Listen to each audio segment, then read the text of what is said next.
અમે થોડા પાછા આ પાળિયાદ હાઈવે ઉપર હળદરના સાનિધ્યમાં આપણે આ કૃષક સંમેલન બોલાવ્યું. એમાં ઉપસ્થિત આપણા એઆઈસીસીના જનરલ સેક્રેટરી, ગુજરાતના પ્રભારી, પૂર્વ કેન્દ્રીય મંત્રી આદરણીય મુકુલ વાસનિકજી, આપણા પ્રદેશ સમિતિના પ્રમુખ આદરણીય અમિતભાઈ ચાવડા, વિપક્ષ નેતા તુષારભાઈ ચૌધરી, બધાએ કીધું એમ મુજબ આ બધાના ઓર્ડર મુજબ મંચસ્થ સૌ મહાનુભાવોને નમસ્કાર અને આવકારું છું. આપ સૌ આપણે બધા બહુ કઠણિયા છીએ. અમે કઠણિયા ને તમે કઠણિયા. અમારે ઇન્દ્રનીલભાઈ એટલા બધા કઠણિયા. આ ચોથી જગ્યાએ સ્થળ સાહેબ બદલાયું. चार जगह पे स्थल चेंज किया हमने, बारिश की वजह से और दूसरी को वजह से. ચોથી જગ્યાએ અને તમે લોકો પણ એટલા કઠણિયા. આ વરસાદનું વાતાવરણ બપોર સુધી વરસાદ આપણે આવતો હતો, છતાં પણ બધા હાજર રહ્યા. ખૂબ ખૂબ બધાનો આભાર. આપણે જાણીએ છીએ ઘણા વર્ષોથી આપણું ગામડું ભાંગતું જાય છે, આપણો ખેડૂત ભાંગતો જાય છે, ખેત મજૂરો ભાંગતા જાય છે. ખેતી આધારિત લોકો પરિસ્થિતિ, આર્થિક સ્થિતિ ખૂબ જ નબળી થતી જાય છે. અત્યારે શહેરીકરણ બાજુ દોટ મૂકી છે. કોંગ્રેસ પક્ષ દ્વારા એમાં અમારે ખાસ ઇન્દ્રનીલભાઈને કે આપણે એક અભિયાન આવું ચલાવવું છે અને એ વાત લઈને લોકોની સુધી જવું છે. ખેડૂતોને વેપાર ઉદ્યોગ જેવા ખેત ઉત્પાદનના ભાવ મળવા જોઈએ. વ્યવસ્થિત રીતે એનું ઘર સંસાર ચલાવી શકે, વ્યવસ્થિત રીતે રહી શકે એવું એમના ચણેશના ભાવ હોવા જોઈએ. એ વાત લઈને આપણે સરકારને એક અવાજથી ઠોકર મારીએ કે તમે આ દિશામાં વિચારો. ભૂતકાળની અંદર કોંગ્રેસની સરકારોમાં આ વાતોને પૂરેપૂરી વણવામાં આવેલી અને કોંગ્રેસના મૂળ પાયામાં ખેડૂત અને ખેત મજૂર અને ગામડું છે. એ વાત લોકો સુધી લાવી અને તમારા બધાનો સહકાર.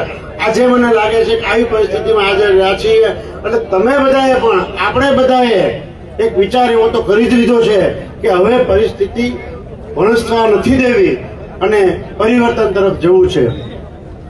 તમને બધાને ખ્યાલ છે ગત 2 વર્ષોની અંદર, હું બોટાદની વાત કરું તો અતિવૃષ્ટિઓ આવી. એ અતિવૃષ્ટિઓની અંદર પાકોનું ધોવાણ થઈ ગયું, પુષ્કળ ખેડૂતોનું નુકસાન થયું. બંને વર્ષની અંદર સર્વેની અંદર બોટાદને 0. 2 દિવસ પહેલા આ પેકેજ જાહેર થયું. 2 વર્ષના જે અતિવૃષ્ટિની અંદર બોટાદમાં જિલ્લાની અંદર જે નુકસાન થયું હતું એમાં પણ બોટાદના જિલ્લાના ભાગે 0 છે. 2 દિવસ પહેલાના સર્વેમાં. તો મિત્રો, આજે આ 3 દિવસની અંદર આપણા ખેડૂત ભાઈઓને મોઢે આવેલો કોળિયો જતો રહ્યો છે.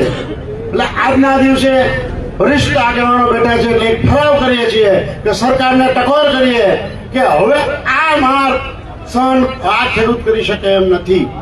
તો આજે આપણે બધા સાથે રહીને ઠરાવ કરીએ કે સરકારની સાથે, સરકારની પાસે ધાર નાખીએ કે અત્યારે જે વળતર આવ્યું 100% ખેડૂત પાયમાલ જો છે તો એમાં તમારામાં સહકાર, અમને વળતર આપવું પડશે ને આપવું પડશે.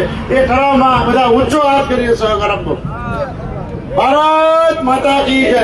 Thank you. બધા વક્તાઓ છે, બધાને સાંભળવા છે. ફરી ખૂબ ખૂબ બધાનો આભાર. આભાર પ્રમુખશ્રી. હવે કૃષક આંદોલનના પ્રેરણા અને આપણે બધા અહીંયા એકઠા કરવામાં જેનો સિંહ ફાળો છે, આપણે બધાને એકઠા કરવામાં, તો ભાઈ શ્રી ઇન્દ્રનીલભાઈને વિનંતી કરું પોતાનું ઉદ્બોધન આપે. ઇન્દ્રનીલભાઈ રાજગુરુ.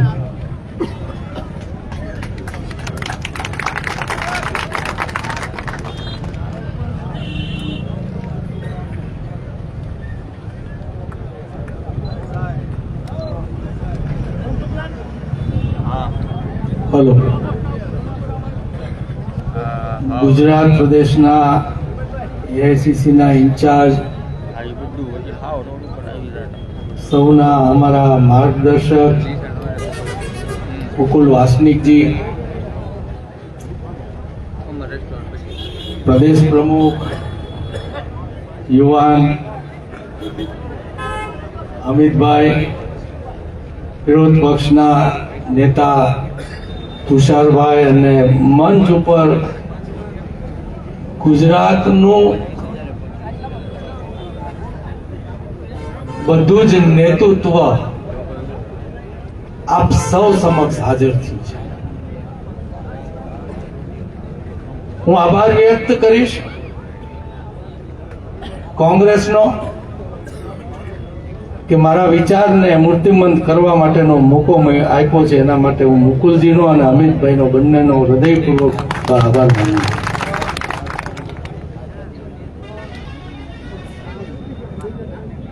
ચોટી બાંધી છે, કોંગ્રેસની સરકાર જોઈ છે ત્યાં સુધી ચોટી બાંધેલી છે. કૃષક આંદોલનના વિચાર પછી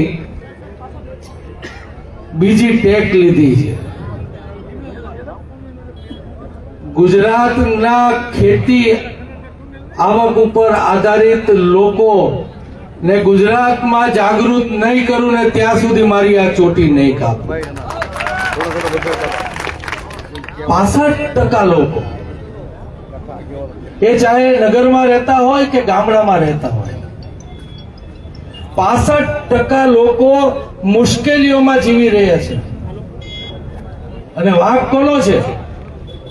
મને કહો તો વાંક કોનો છે? કોનો? તમારો. બરોબર છે. આનો વિકાસ ક્યાંક થાય ન્યા જોઈને કે ઓહો વિકાસ થઈ ગયો, મારા બાપલિયા તમારા ગામમાં શું થયું કોઈ દી વિચાર્યું? તમારા ખીચા ભરાય છે. અરે રાત આખી જાગી જાગી અને લોકોનું પેટ ભરવાનું કામ તો તમે બધા કરી રહ્યા છો. આ પેટમાં ન જાય તો કોઈ ઉદ્યોગકારનો, કોઈ વેપારીનો, કોઈ રાજકારણીનો મશીન હાલે ખરા? તો ઈંધણ તમે પૂરવા વાળા છો અને તમને અન્યાય થઈ રહ્યો છે. કારણ માત્ર એક તમે છો કે તમે જાગૃત નથી, એક નથી. લડાઈ લડો છો, ખૂબ દુઃખ થાય જો ત્યારે એક નાત છે બીજી નાતથી ઉપર દેખાવા માટેની એક લડાઈ લડાય ને એમાં જીતા ને હાયરા ને એની રાજી ખુશીમાં ખાલી ખીચે આટા મારો છો. આ લડાઈ મૂકો, એકબીજાની નાત ભૂલો. તમારા બધાની મુશ્કેલી એક જ છે, ચાહે તમે કોઈ પણ જ્ઞાતિના હો, તમે સુતાર હો, તમે લુહાર હો, તમે બ્રાહ્મણ હો, તમે દલિત હો, તમે વાળવાનું કામ કરતા હો, તમે વેપારી હો, તમે ખેડૂત હો, ખેત મજૂર હો, તમે કોઈ પણ જ્ઞાતિ જાતિના હો, તમે વાણિયા હો કે તમે કોળી હો કે પટેલ હો કે XYZ, જે નગરમાં અને ગામડામાં વસે છે એ ખેતીની આવક ઉપર નિર્ભર છે અને એ ખેતી નાત બનવી જાય. મારી વાત તમને હું આજે કહેવા માંગુ છું.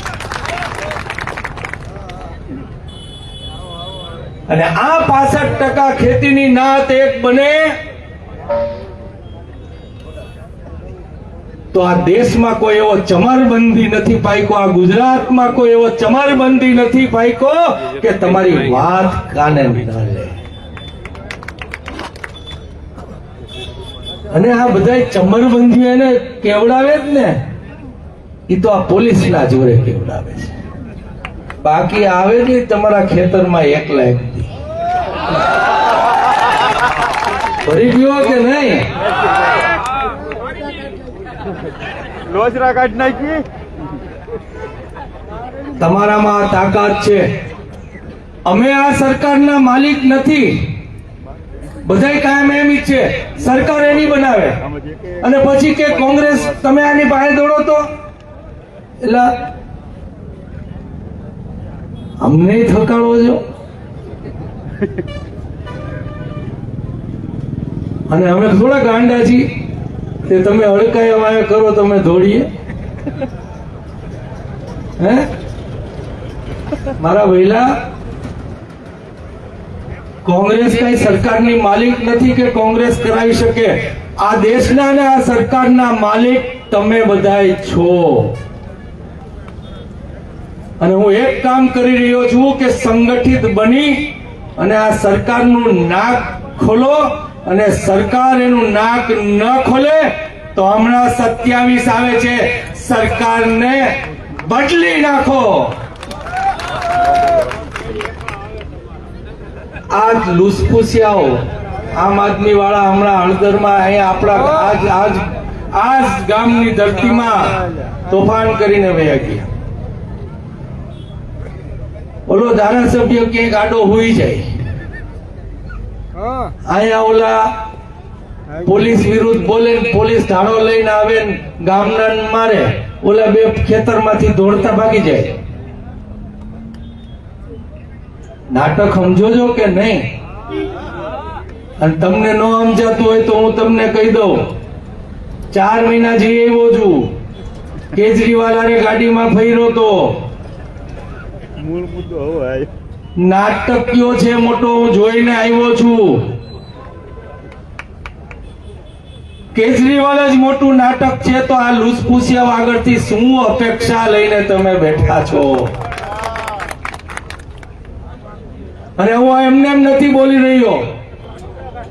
એક માઇનોલાલ આમ આદમી પાર્ટીમાં હોય તો મારી હારે જાહેરમાં ચર્ચા કરવા આવે કે એ લફંગાગીરી કરે છે, એ હું આજે અહીંથી જાહેર કરું છું. અને એમાં કોઈ શંકા ને હું કોઈ ખોટો હોય તો ગમે એ આમ આદમી પાર્ટીનો માણસ આવીને સ્ટેજ ઉપરથી ચર્ચા કરે, હું એની સાથે ચર્ચા કરવા તૈયાર છું.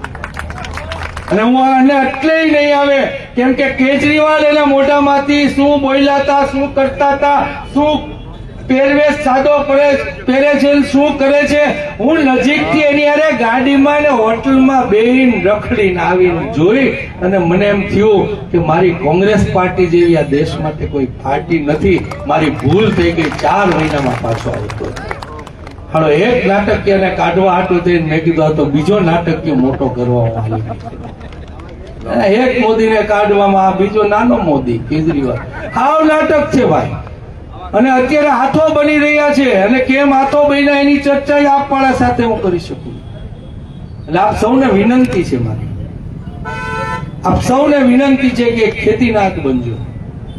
અહીંયા અમે હમણાં આપણો નંબર આપજો ને. એક નંબર આપણે રાખ્યો છે.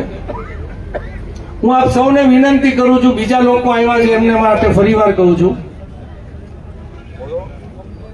લો હું તમને વિનંતી કરવા આવ્યો છું, કરવા માંગુ છું કે આ નંબર ઉપર તમે મિસ કોલ મારજો જ એટલું નહીં, પણ આ ખેતીનાથને એક નાત બનાવવા માટે આ નંબર ઉપર બીજાને પણ મિસ કોલ રોજ કરાવજો, એને કૃષક આંદોલનમાં જોડજો. આ કૃષક આંદોલન મારું કે કોંગ્રેસનું નથી, આ કૃષક આંદોલન એ તમારું આંદોલન છે. બધાને વિનંતી, ફોન કાઢશો, હું નંબર બોલું એમાં મિસ કોલ કરશો. હાલો કાઢો ફોન. નંબર બોલું છું 72 77 77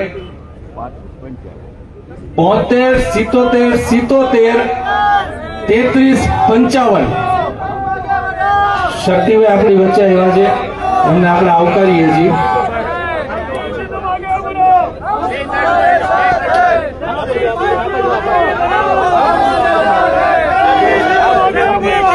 હું એક નંબર આપશો ને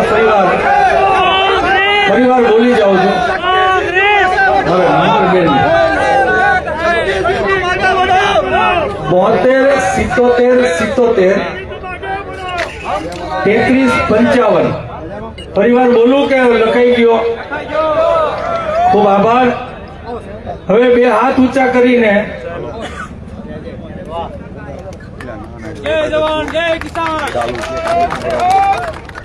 હું આ બધાને બે હાથ વેલકમ શક્તિભાઈ.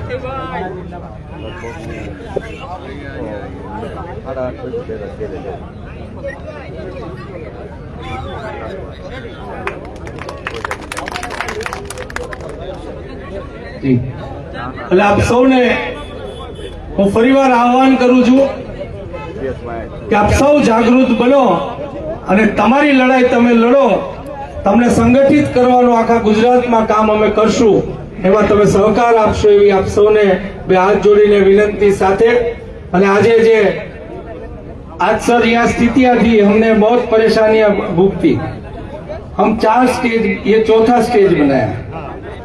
जहां भी बनाया वहां बारिश आती थी तो निकल जाता था, कहीं पुलिस आके निकल जाती थी, लेकिन हम थके नहीं, डट के रहे. और बारिश आने की आगाही थी, फिर भी हमने ये तय किया कि हम आज ये इकट्ठा करके रहेंगे ये खेती के लोग को. और महादेव ने हमारी रक्षा की और ये मूर्तिमंत हुआ. इसके लिए आप सबका मैं आभार व्यक्त करता हूँ. सबने मेरा जय हिंद, जय भारत. આભાર ઇન્દ્રભાઈ. હવે ગુજરાતના એકમાત્ર સાંસદ આપણા ગેનીબેન પધાર્યા છે, એમને હું ભાષણ કરવા વિનંતી કરું છું. અને આજે અત્યારે અહીંયા આપણી વચ્ચે ગુજરાતના રાજ્યસભાના સાંસદ અને અમારા વડીલ ભાઈ શ્રી શક્તિસિંહજી પધારે છે, એમને પણ આવકારું છું.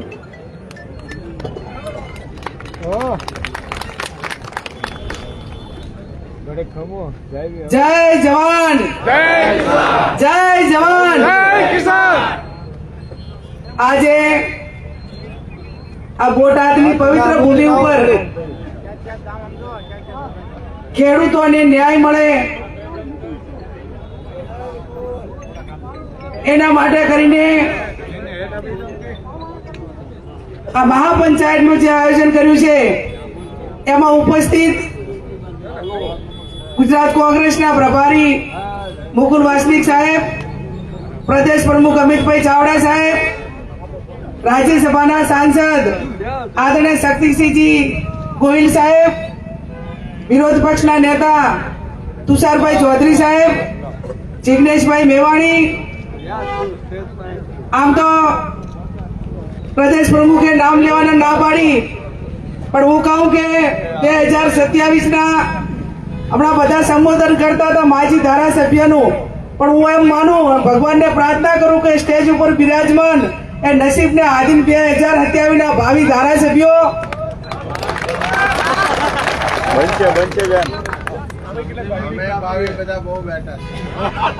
અને સ્ટેજ ઉપર અને સામે બંને બાજુ એને નસીબને આધીન કીધું એટલે એમાં આવી ગયું. આપ સૌ ગામડેથી પધારેલ ખેડૂતો, મીડિયા વાળા તમામ પત્રકાર ભાઈઓ, આપ સૌ સ્ટેજ ઉપર બિરાજમાન કોંગ્રેસ પાર્ટીના સૌ કાર્યકરો, મારી અગાઉ બધા આપણા સૌ ભાવિ ધારાસભ્યોએ અને ખેડૂત પુત્રોએ કિસાનો માટે વાત કરી, એમાં હું મારો પોતાનો સૂર પુરાવું છું.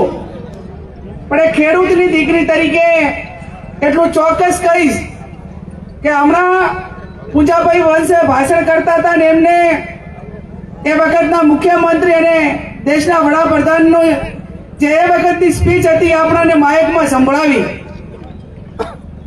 એ તમામ ખેડૂતો અને ખાસ કરીને યુવા વર્ગને વિનંતી કે તમારા ફેસબુક પેજ ઉપર ચડાવજો, એટલે જે ભારતીય જનતા પાર્ટી વાળાને યાદ આવે ને અવાજ એટલા સુધી પહોંચાડે કે આ પહેલા હવે આ 21મી સદી ટેકનોલોજીની સદી છે, એટલે આપણે બોલીએ એટલું બધું જ એનું સ્ટોર થયેલું હોય છે. અને જો એ ટાઈમે તમે ઈમાનદારીથી બોલ્યા હોય આ તો આજે આ બોટાદના ખેડૂતોને ને ગુજરાતના ખેડૂતોને કુદરતી આફતમાં જે નુકસાન થયું છે એનું વળતર એ આપવા માટેની જવાબદારી તમારી છે. જો તમે એક જવાબદાર પીએમ તરીકે અને મુખ્યમંત્રી તરીકે બોલ્યા હોય અને જો ખેડૂતોના હિત માટે બોલ્યા હોય તો આજે એમને વર્તવું પડે. વારંવાર ભાષણમાં હું સાંભળતી કે અમે ખેડૂતોની આવક ડબલ કરવા માંગીએ છીએ. અને અમારા શાસનમાં એ ખેડૂતો મારુતિ લઈને ફરશે. બાજુ ઉત્તર ગુજરાતમાં આવે તો બટાકાની વાત કરે, સૌરાષ્ટ્રમાં આવે તો મગફળી અને કપાસની વાત કરે.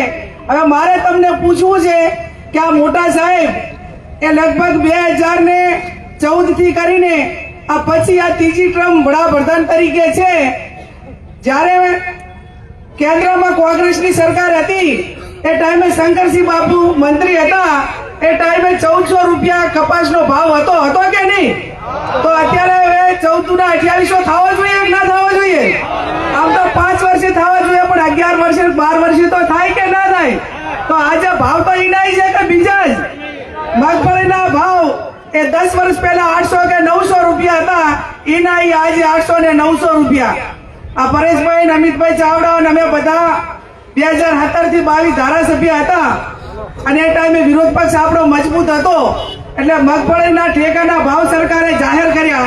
અને તમને બધાને ખબર હશે કે હેક્ટરની મર્યાદા નક્કી કરી, અને એમાં જેમને ખરીદી માટે ઓથોરિટી હતી, તાલુકા ખરીદ વેચાણ સંઘ હોય કે જે હોય, એ મગફળી ખેડૂતોને બદલે એ બારદાનની અંદર, ગોડાઉનની અંદર એ શું ભર્યા? ઓલા પાણા ભર્યા, અને પાણા ભરીને કેટલા ગોડાઉન હળગાવી નાખ્યા તમને બધાને ખબર છે ને?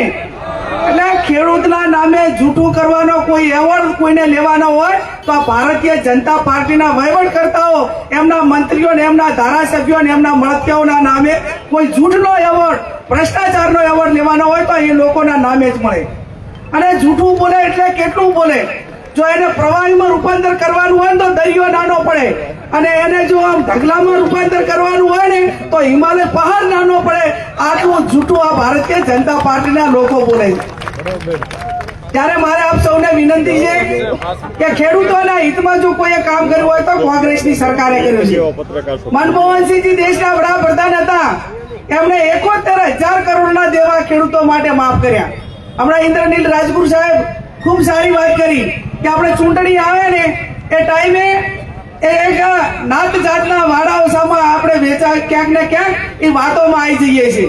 આ મારા સમાજનો છે, આ ફલાણા સમાજનો છે, આ ઢેંગડા સમાજનો છે, અને એમાં આપણી જે ખેડૂત માટેની વાત હોય એ ખેડૂત તરીકે આપણે જે લડાઈ લડવાની હોય એ આપણે લડી શકતા નથી.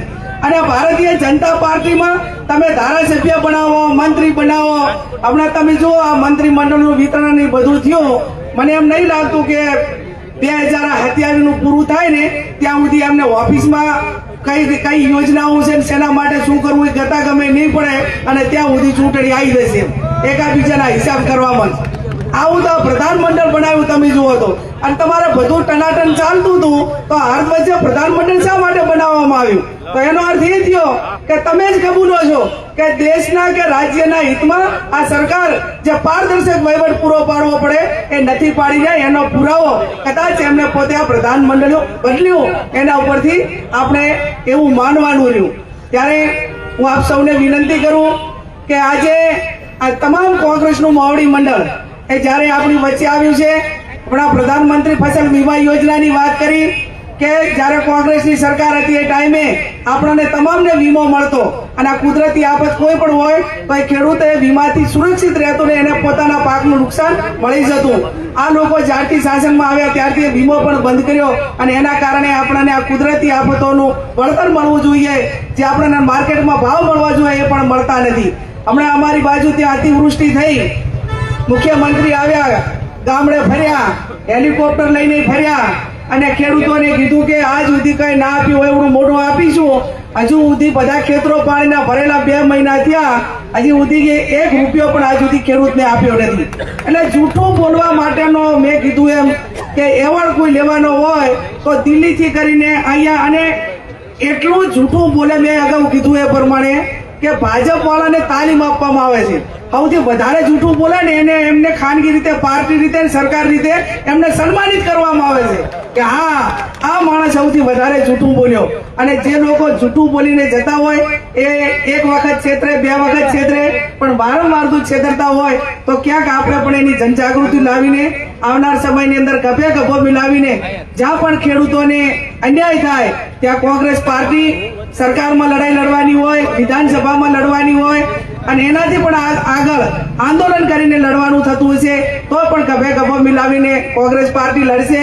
આમ તો બાપુને અમે બે ત્યાં લોકસભામાં છીએ, પણ બાપુ રાજ્યસભામાં અને હું લોકસભામાં, એટલે આમ તો દેશના વડાપ્રધાનને કૃષિ મંત્રી આ બધા બોલવા ઉભા થાય ત્યારે આપણને એમ મન થાય સાંભળવા માટેનું કે કાંઈક ખેડૂત માટે બોલશે અને કંઈક આ પેકેજ જાહેર કરશે ને ખેડૂતને સબસિડીઓ આપશે અથવા તો ઓછા વ્યાજની લોન એ આપશે.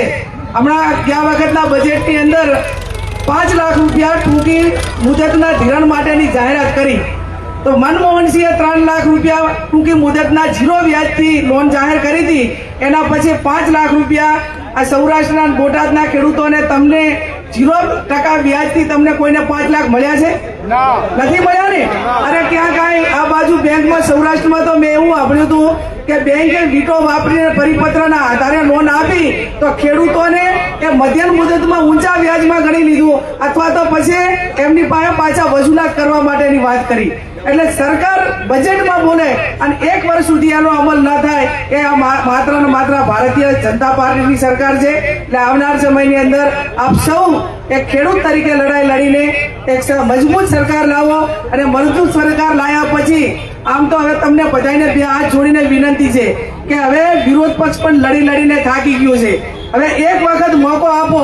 તમે મોબાઈલની દુકાન ઉપર રિચાર્જ કરવા જો ને તો એની વેલિડિટી પૂછો છો કે ભાઈ હું આ 500 રૂપિયાનું આપું તમને તો આ મોબાઈલનું બેલેન્સ એ કેટલો ટાઈમ ચાલશે? તો કોઈ કે ભાઈ મહિનો ચાલશે, 2 મહિના ચાલશે, એની સ્કીમ પ્રમાણે. હું તમને બધાને વિનંતી કરું છું કે હવે 30 વર્ષ થઈ ગયા છે, આનું રિચાર્જ બંધ કરો અને એક વખત કોંગ્રેસને ચાન્સ આપો. જો કોંગ્રેસે સારું કામ નહીં કરે તો 5 વર્ષ પછી તમારી પાસે આવે રિચાર્જ ન કરી આપતા, પણ એક વખત સરકારનું પરિવર્તન લાવીને ખેડૂતોના હિતમાં, ગરીબોના હિતમાં પરિવર્તન લાવો. એ શબ્દ સાથે આપ સૌનો ખૂબ ખૂબ હૃદયપૂર્વક આભાર. આપણી વચ્ચે 2 ખેડૂત આગેવાનો છે, એમને ટૂંકમાં ઝડપથી જયેશભાઈ આવી ગયા છે. જયેશભાઈ તો ખેડૂત આગેવાન અમારે લડતે રહેતે હંમેશા. આખા દક્ષિણ ગુજરાતમાં ખેડૂતોની ગજબની લડાઈ દક્ષિણ ગુજરાતમાં ખેડૂતોની સરસ લડાઈ કાયમ મજબૂતીથી લડે છે અને આજે આપણી વચ્ચે છે.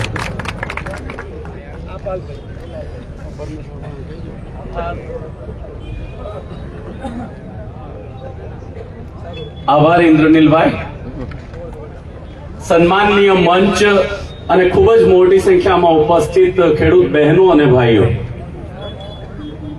વર્ષોથી અમે લોકો લગભગ હું જે સંગઠનનો પ્રમુખ છું, ગુજરાત રાજ્ય ખેડૂત સમાજ તરીકેનું અમારું સંગઠન છે અને લગભગ 1972 થી આ ખેડૂત સંગઠન ગુજરાતના ખેડૂતોના હક અને હિત માટે લડાઈ લડતું સંગઠન છે.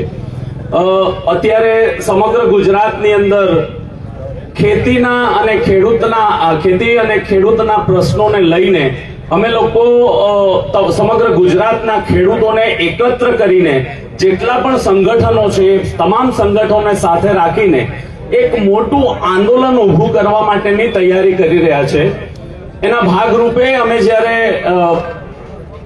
નડિયાદની અંદર ભેગા થયા ત્યારે આ વાત ઇન્દ્રનીલભાઈ સાથે થઈ અને એમણે પણ મને કહ્યું કે જયેશભાઈ તમે પણ આ સંમેલનમાં તમારી ઉપસ્થિતિ આવજો. એટલા માટે દક્ષિણ ગુજરાતમાં ખાસ કરીને જ્યારે મારી અહીંયા ઓળખાણ આપવામાં આવી છે, દક્ષિણ ગુજરાતના ઓલપાડ તાલુકાના દિહેણ ગામનો વતની છું અને સમગ્ર ગુજરાતના ખેડૂત સમાજના પ્રમુખની જવાબદારી છે. ખેડૂત જન્મે દેવામાં, જીવે દેવામાં અને મૃત્યુ પામે ત્યારે પણ એ દેવું લઈને મરે છે અને એની દીકરાઓને એ દેવું ભરવા માટે એ મૂકતો જાય છે. આવી પરિસ્થિતિ શા માટે છે? લગભગ 20 વર્ષથી હું આ સંગઠન સાથે સંકળાયેલો છું. ત્યારે જે પ્રશ્નો હતા એના કરતા આજે વધુ પ્રશ્ન ખેડૂતોના છે. 20 વર્ષ પહેલા જ્યારે અમે ખેડૂત સંગઠન સાથે હું સંકળાયો ત્યારે જે પ્રશ્ન હતા એની સંખ્યા અત્યારે 20 કે 22 હતી. અત્યારે છેલ્લે અમે દક્ષિણ ગુજરાતમાં જે સંગઠનની એક ખૂબ મોટી મીટિંગ કરી અને અમારા જે પ્રશ્નો છે એ લખ્યા તો એ પ્રશ્ન 35 થયા. એટલે 20 વર્ષ પછી પ્રશ્નનો વધારો થયો. ગુજરાતની અંદર 30 વર્ષથી ભારતીય જનતા પાર્ટીની સરકાર છે. ખેડૂતો ઉપર એટલો દમન અને અત્યાચાર કરવામાં આવી રહ્યો છે કે જેની કોઈ હદ નથી. જમીન સંપાદનના પ્રશ્નો એટલા બધા ઉપસ્થિત થાય છે કે ખેડૂતોને જે વળતર ચૂકવવામાં આવે છે 1 મીટર કાપડ કરતા પણ ઓછું વળતર ચૂકવવામાં આવે છે. જમીન સંપાદનનો કાયદો 2013માં નવો બન્યો હોવા છતાંય જંત્રીના અને સર્કલ રેટ વધારવામાં નથી આવતા. એને કારણે દક્ષિણ ગુજરાતમાં, ઉત્તર ગુજરાતમાં, મધ્ય ગુજરાતમાં જ્યાં જ્યાં જમીનનું સંપાદન થાય છે ત્યાં ખૂબ મોટા વળતરના પ્રશ્નો ઉભા થાય છે. સમગ્ર ગુજરાતમાં અત્યારે ટાવર લાઈનને લઈને પ્રશ્નો ઉપસ્થિત થયા છે. એમના ધારાસભ્યો દ્વારા જ્યાં જ્યાં જમીન સંપાદન થાય ત્યાં જમીન વેચાણથી લઈને એને કરાવીને વધુ પ્રમાણમાં વળતર લેવા માટેના કાર્યક્રમો એમના દ્વારા કરવામાં આવે છે. અત્યારે જ એક અમારા દક્ષિણ ગુજરાતના ધારાસભ્ય દ્વારા જે કરવામાં આવેલું એ તુષારભાઈ દ્વારા ઉજાગર કરવામાં આવ્યું અને 219 કરોડ રૂપિયાનો ભ્રષ્ટાચાર એ મંત્રી દ્વારા કરવામાં આવેલો હતો અને રિસફલિંગમાં એ મંત્રી ઘરે ગયા છે. એટલે જ્યારે પણ ખેડૂત સંગઠિત થઈને જ્યારે લડ્યો છે ત્યારે એને પરિણામ મેળવ્યું છે. અત્યારે ખેડૂતના ખર્ચ અને એને જે આવક થાય છે એ બે પાસા ભેગા નથી થઈ શકતા. વરસાદને લઈને અમારા દક્ષિણ ગુજરાતમાં વાત કરીએ તો ડાંગરને એટલું મોટું નુકસાન ગયું છે કે ખેડૂતો આવનારા 2-4 વર્ષ સુધી એ ભરપાઈ થવાનું નથી. ગયા વર્ષે 500 રૂપિયે ડાંગર વેચાણ થયેલું એ અત્યારે 350 રૂપિયે પણ કોઈ લેતું નથી અને આ સરકારની આંખ ઉઘડતી નથી. એટલે સમગ્ર ગુજરાતની અંદર ખેડૂતોને સંગઠિત કરવાની એક પહેલ ઇન્દ્રનીલભાઈ દ્વારા અને ગુજરાતના ખેડૂત સંગઠનો દ્વારા કરવામાં આવી રહી છે. ત્યારે આપણે સૌને એક વિનંતી કરીએ છીએ કે સંગઠિત થઈને, મારી કોઈ જ્ઞાત નથી, મારી કોઈ જાત નથી, મારો કોઈ ધર્મ નથી, મારો ફક્ત ધર્મ છે તો મારો ખેતી અને ખેડૂત તરીકેનો મારો ધર્મ છે. આ વાત ધ્યાને રાખીને સંગઠન એકત્રિત થઈને, સંગઠિત થઈને પરિણામલક્ષી લડાઈ લડીને આપણા હિતને ઉજાગર કરીએ એ જ અપેક્ષા સહ વિરમું. જય હિન્દ, જય ભારત. પાલભાઈ, તમે પણ ખેડૂત તરીકે ખૂબ મહેનત કરતા હો છો.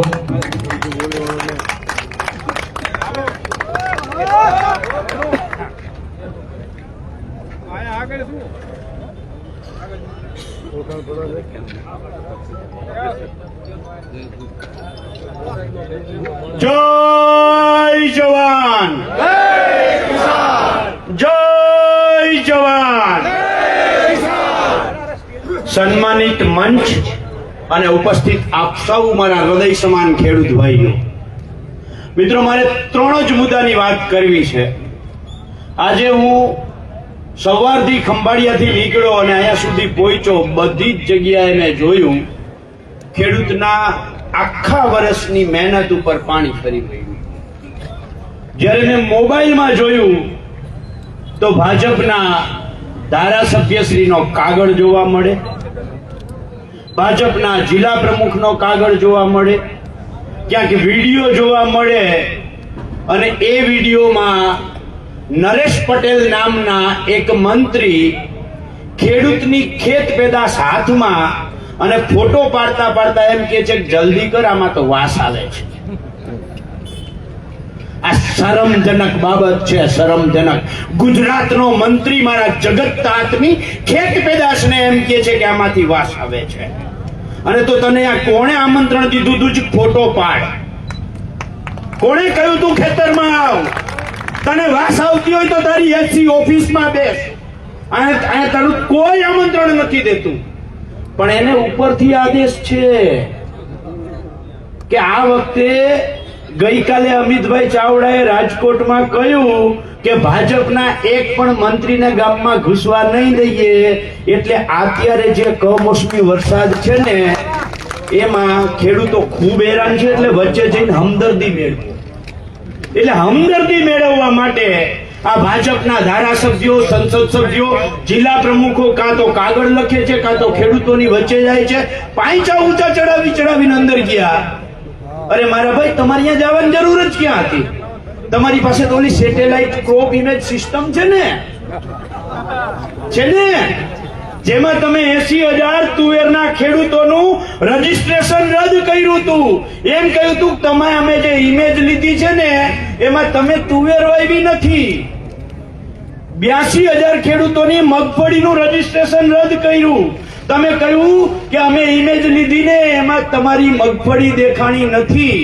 તો તમારી પાસે તો ઇમેજ સિસ્ટમ છે, અહીંયા બેઠા બેઠા જોઈ લ્યો ને ખેડૂતોના ખેતરમાં કેવા પાથરા તરે છે. પણ આ બધું ઢોંગ એટલા માટે કરે છે, આ નાટકીય લોકો છે. હું આજે ચેલેન્જ કરું છું એ તમામ ભાજપના ધારાસભ્યોને, મંત્રીઓને, ભાજપના જિલ્લા પ્રમુખોને કે જો તમારામાં આ નાટક તમારું ન હોય અને તમારા દિલની અંદર ખેડૂત પ્રત્યેની 1% હમદર્દી હોય તો તમે સરકારની આંખમાં આંખ નાખીને કહો કે ગુજરાતના ખેડૂતોનું ચાલુ વર્ષનું પાક ધિરાણ માફ નહીં થાય તો સરકાર સામે અમે આંદોલન કરશું. આ કહેવાની હિંમત છે? તો આ ભાજપના ધારાસભ્યોને કહું છું, આ કાગળ લખવાના દેખાડા ના કરો. કાગળના લખી હાથમાં પાથરા લઈ ફોટો પાડવાના દેખાડા નહીં. ભાજપનો ધારાસભ્ય સરકારને આંખમાં આંખ નાખીને કહે કે મારા ખેડૂતોનું, મારા મત વિસ્તારના ખેડૂતનું, મારા ગુજરાતના ખેડૂતનું સર્વસ્વ લૂંટાઈ ગયું છે, એનો પાક ધિરાણ સંપૂર્ણ માફ થવું જોઈએ.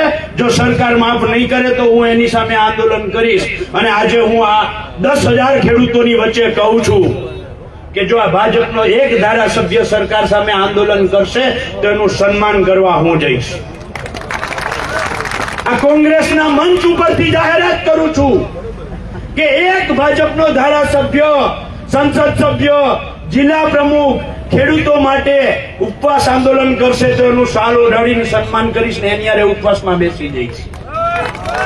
આ એક નાટકિયાની વાત થઈ. બીજા નાટકિયા તમે હળદરમાં જોયા. કડદાને બદલે ગળદા દેશું આવા શબ્દ બોલે છે અને પછી પોલીસ આવે છે. તમે બધા એના સાક્ષી છો. હું તો 200 કિલોમીટર 300 કિલોમીટર દૂર બેઠો જોતો હતો. અને બીજા દિવસે 12 તારીખે આ ઘટના બને છે.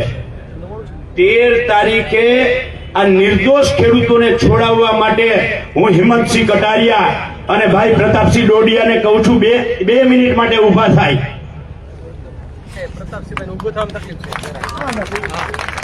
આ પાપ, આપનું પાપ, અને એના કારણે જે નિર્દોષ ખેડૂતો જેલમાં હતા એના 2 માણસોએ છોડાવ્યા છે. એક આપ વાળો એને છોડાવવા નથી આવ્યો.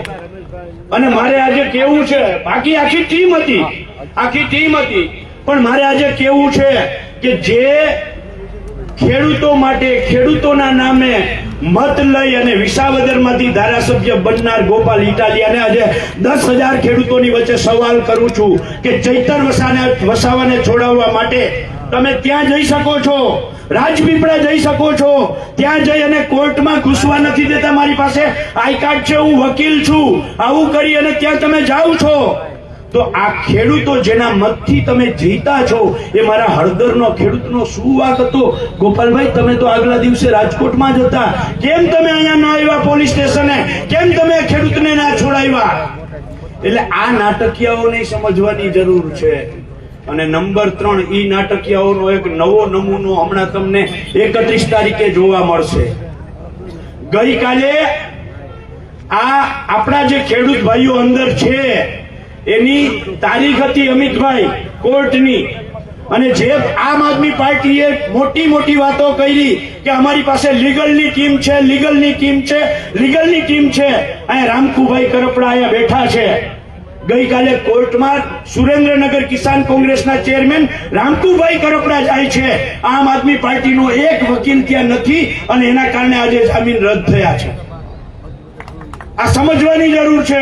એ લોકો 31 તારીખે આના ઉપર ફરીથી હમદર્દી મેળવવા માટે અરવિંદ કેજરીવાલને બોલાવે છે અને પંજાબના મુખ્યમંત્રીને બોલાવે છે. હું આજે 31 તારીખને બદલે આજે એમને સવાલ કરું છું કે પંજાબના મુખ્યમંત્રી શ્રી, તમે જે 31 તારીખે અહીંયા ખેડૂતો માટે હમદર્દી દર્શાવવાના છો, અહીંયા 12 તારીખે ઘટના બની, 8 તારીખે તમારા પંજાબમાં તમે ખેડૂતોને મારીને પાડી દીધા છે. તો પંજાબમાં તમારો ખેડૂતો માટે રોલ અલગ છે અને ગુજરાતમાં અહીંયા આવી અને તમે નાટકો કરો છો. જો તમારામાં તાકાત હોય તો પંજાબના ખેડૂતોને પહેલા ન્યાય અપાવો, પછી ગુજરાતના ખેડૂતોને ન્યાય અપાવજો. મિત્રો, વધારે વાત મારે નથી કરવી. ઇન્દ્રનીલભાઈ અહીં ઊભા થઈ ગયા છે અને ખૂબ સમય બધાએ આપ્યો છે અને આપણે બધા જ આગેવાનોને સાંભળવાના છે. ફરીથી એક નારો, धरती से क्या नाता है, તમારે કહેવાનું છે ધરતી हमारी माता है. अरे धरती से क्या नाता है, धरती से क्या नाता है. जय जवान. Thank you. आभार. जय जवान, जय किसान, जय जगत. થોડો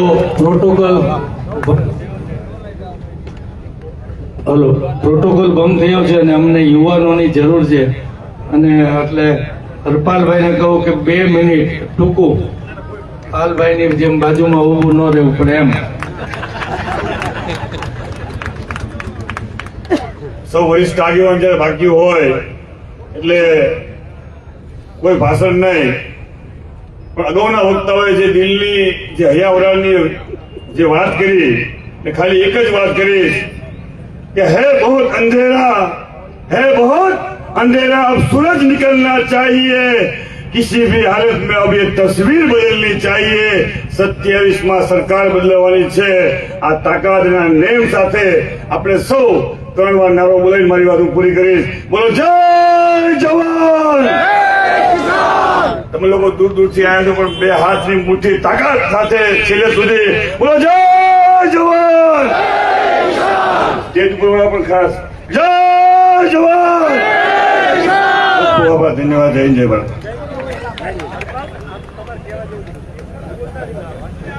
હવે ઓલ ઇન્ડિયા કોંગ્રેસ કમિટીમાં સેવાદળના અધ્યક્ષભાઈ શ્રી લાલજીભાઈને વિનંતી કરું આવે અને મહેરબાની કરી શક્ય હોય તો ટૂંકો બોલો.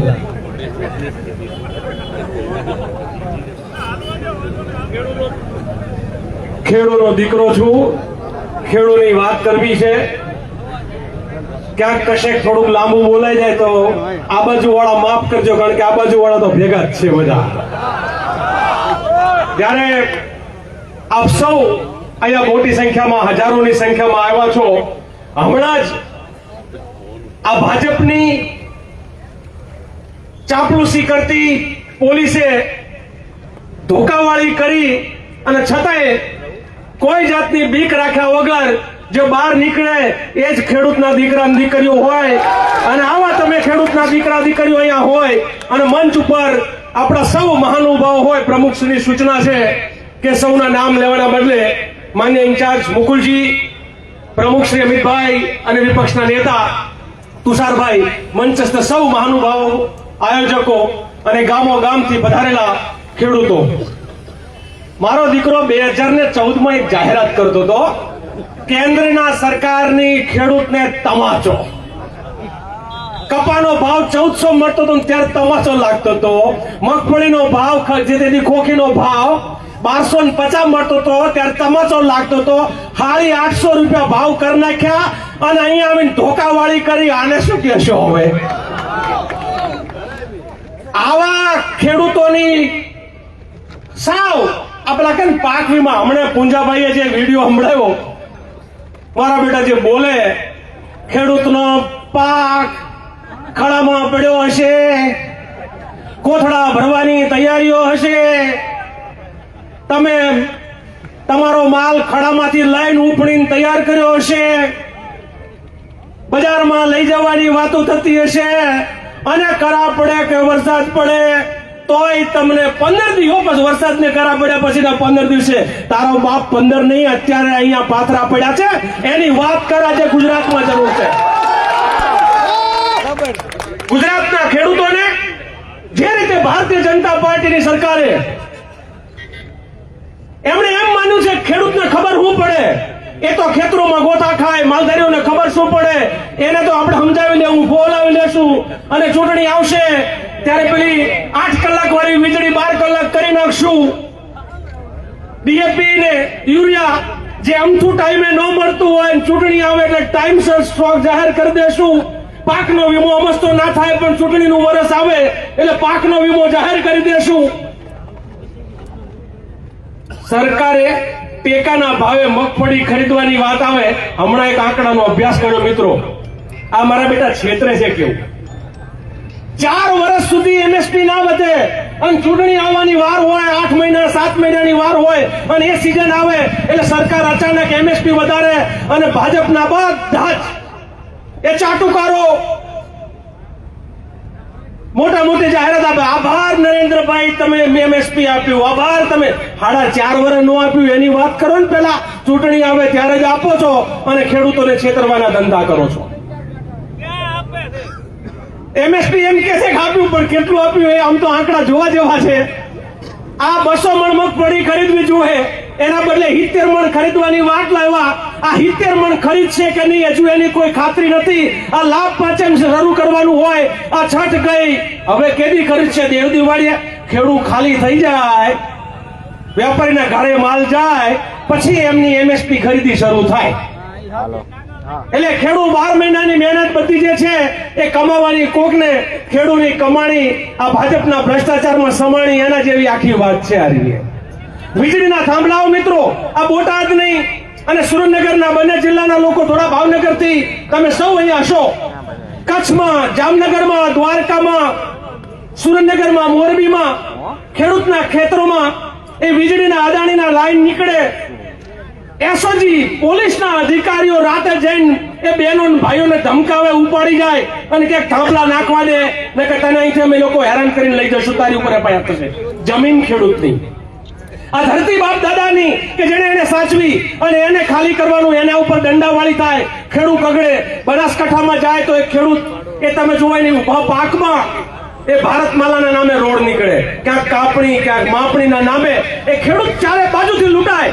પણ આપણી સૌથી મોટી તકલીફ છે, આપણી તકલીફ એ છે કે ચૂંટણી આવે છે ને ત્યારે આપણે ભૂલી જઈએ છીએ કે આમણે બધાએ છેલ્લા 30 વર્ષમાં ખેડૂતોને બરબાદ કરવા સિવાયનું કંઈ કર્યું નથી. પણ ચૂંટણી આવે ત્યારે આપણે જાતિ અને ધર્મના એ ચક્કરમાં એવા ફસાઈ જઈએ છીએ કે ત્યારે આપણે પોતે આપણા બાળકોનું ભાવિ ભૂલી જઈએ છીએ.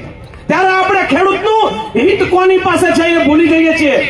આજકાલ બધા વડીલો અહીંયા છે કહેવાનું મન થાય, હમણાં રીલનો જમાનો છે. અમદાવાદમાં પેલા છાપરા બનાવેલી હોટલો હોય એમાં જાય ઉતી જમવાનું પછી રીલ બનાવે. આજે તો ખેડૂતના ખેતર જેવો માહોલ. અરે હતું એ બાપાનું વેચાઈ માર્યું છે. તમે તો એમ ખેડૂતને નવરા કરે, જમીનો વેચી વેચીને શહેરોમાં જવું પડે એવી રીતે મજબૂર કરે અને છતાંય ખેડૂતના પેટનું પાણી ના હાલે. ત્યારે આપણે એમ થાય કે આ ચિંતાનો વિષય, પણ એને ખબર નથી ખેડૂત વિફરે ત્યારે શું થાય. બલબલી સરકારો જે છે એને પાડી શકે. એટલે તમને લોકોને એક આહવાન કરવાનું મન છે. ગુજરાતમાં બધે જ ઉત્તર ગુજરાતના ખેડૂતો પશુપાલનમાં હેરાન છે. સૌરાષ્ટ્રના ખેડૂતો જે છે પાક વીમાનો મુદ્દો હોય કે જમીનની માપણીનો મુદ્દો હોય કે એમએસપી નો ટેકાના ભાવનો મુદ્દો હોય કે પછી આ કડદાના નામે પડતા ગડદાનો મુદ્દો હોય, બધી જ રીતે જે છે ખેડૂતો અત્યારે હેરાન છે. ત્યારે હું પ્રમુખશ્રી સાથે, વિપક્ષના નેતા સાથે હમણાં જ વાટાઘાટ કરતો હતો, પાલભાઈને અમે લોકો ચર્ચા કરતા હતા. તમને મારે પૂછવું છે કે આખા સૌરાષ્ટ્રની એક એવી યાત્રા કાઢી હોય કે જે સોમનાથ થી કદાચ નીકળે અને જુનાગઢ, અમરેલી, ભાવનગર, બોટાદ, સુરેન્દ્રનગર, મોરબી, રાજકોટ થઈ અને દ્વારકાના ધણી પાસે જઈને રાવ નાખીએ અને ત્યાં કહીએ કે અમારા ખેડૂતનું સાંભળ, આવો એક કાર્યક્રમ આપીએ તો તમને લોકોને ભેગા આવવા માટે તૈયાર થશો? તો આવી એક ખેડૂતોની યાત્રા એ નક્કી કરશું એનો રૂટ કેમ હોય, શું હોય, કઈ બાજુથી હોય. પણ નજીકના જ સમયમાં આવનાર 10 દિવસની અંદર આ પ્રકારની ખેડૂતની વેદનાને લઈને એક યાત્રા કાઢીએ અને સરકારને ખબર પડી જાય કે બધે ચારો કરાય પણ ખેડૂતોનો ચારો ન કરાય. અને આ વાત સાથે જ હું મારી વાતને પૂરી કરતા પહેલા એટલું જ કહું, મારે 2 વસ્તુની હરખામણી કરવી છે. 400 નો બાટલો 1200 નો થઈ ગયો, 400 નો બાટલો 1200 નો થઈ ગયો અને 1250 ની મગફળી 850 ની થઈ ગઈ. આ છે ભારતીય જનતા પાર્ટીનો વિકાસ. આ વિકાસની સામેની આપણી લડાઈ છે. અને આવા લડાઈની સાથે મારે એટલું જ કહેવું છે, ભાઈ પાલભાઈ જે હમણાં કહ્યું, અહીંયા પેલા ખાસ આદમી પાર્ટી વાળા હમણાં આવવાના છે. મેં ખાસ આદમી શું કામ કીધું તમને ખબર છે? ખાસ લોકોને બોલાવે, ખાસ પ્રકારના ધંધા થાય અને પછી નિર્દોષો માર ખાયા બરાબર નથી. એટલે હું ગુજરાતની અંદર એ કોઈ પણ પોલિટિકલ પાર્ટી હોય, કોંગ્રેસ હોય, ભાજપ હોય, આમ આદમી પાર્ટી હોય, એ ખેડૂતોની લડાઈ લડે ત્યારે ખેડૂતોને ધોકા ના ખાવા પડે એવી ગાંધીજીના રસ્તે છે લડાઈ લડવી જોઈએ. ગાંધીએ જે કહેલું એ રસ્તે આપણે લડશું. કોઈ ધોકા વાળીને ધોકા ખાવાનું કામ નહીં. આ તાકાત નથી પોલીસના બાપની. એ એક ધોકો મારે ત્યાં જ ઉપવાસનું આંદોલન શરૂ થઈ જાય તો એના બાપની તાકાત નથી કે કોઈની ઉપર ધોકો મારે. માંડલ અને બેચરાજી વિસ્તારમાં આ નરેન્દ્ર મોદી જયારે મુખ્યમંત્રી હતા 1 લાખ એકર જમીન પડવામાં આવ્યા હતા અને અમે ચુંબાલી ગામના ખેડૂતોએ એમને પગ નહોતો મૂકવા દીધો. અમે એક કાકડી ચાડો નહીં, એક ગાળ નહીં, એક અપશબ્દ નહીં, પણ મારી બહેનો બધી ટ્રેક્ટરો લઈને નીકળી હતી, ભાઈઓ ટ્રેક્ટરો લઈને નીકળ્યા હતા. આ ખેડૂતોએ લડવું હશે તો આવી લડાઈ આપણે લડવી પડશે. આ વાત સાથે આપ સૌને અહીંયા આવેલા ખેડૂતો છો ને ખેડૂતોના હિતે છો તો નારો બોલીએ તો નાભીમાંથી બોલીએ. એ આ બાજુ વાળા બોલે ને અહીંયા વાળા બોલે જય જવાન, જય જવાન. અને બીજો નારો છે જે ખેડૂત હિતની વાત કરશે એ દેશમાં રાજ કરશે. જે ખેડૂત હિતની વાત કરશે, જે ખેડૂત હિતની વાત કરશે. આપ સૌનો ખૂબ ખૂબ આભાર, ધન્યવાદ, જય હિન્દ. હવે બધા આગેવાનો એવા છે કે ટૂંકું જ બોલે, પણ એ લાંબુ બોલે ને તો આપણા હાટું સારું છે. કોઈનો વાંધો છે? આપણે હજી કલાક બે જ વાંધો ગાય. હવે હું જિગ્નેશભાઈને વિનંતી કરીશ કે આવીને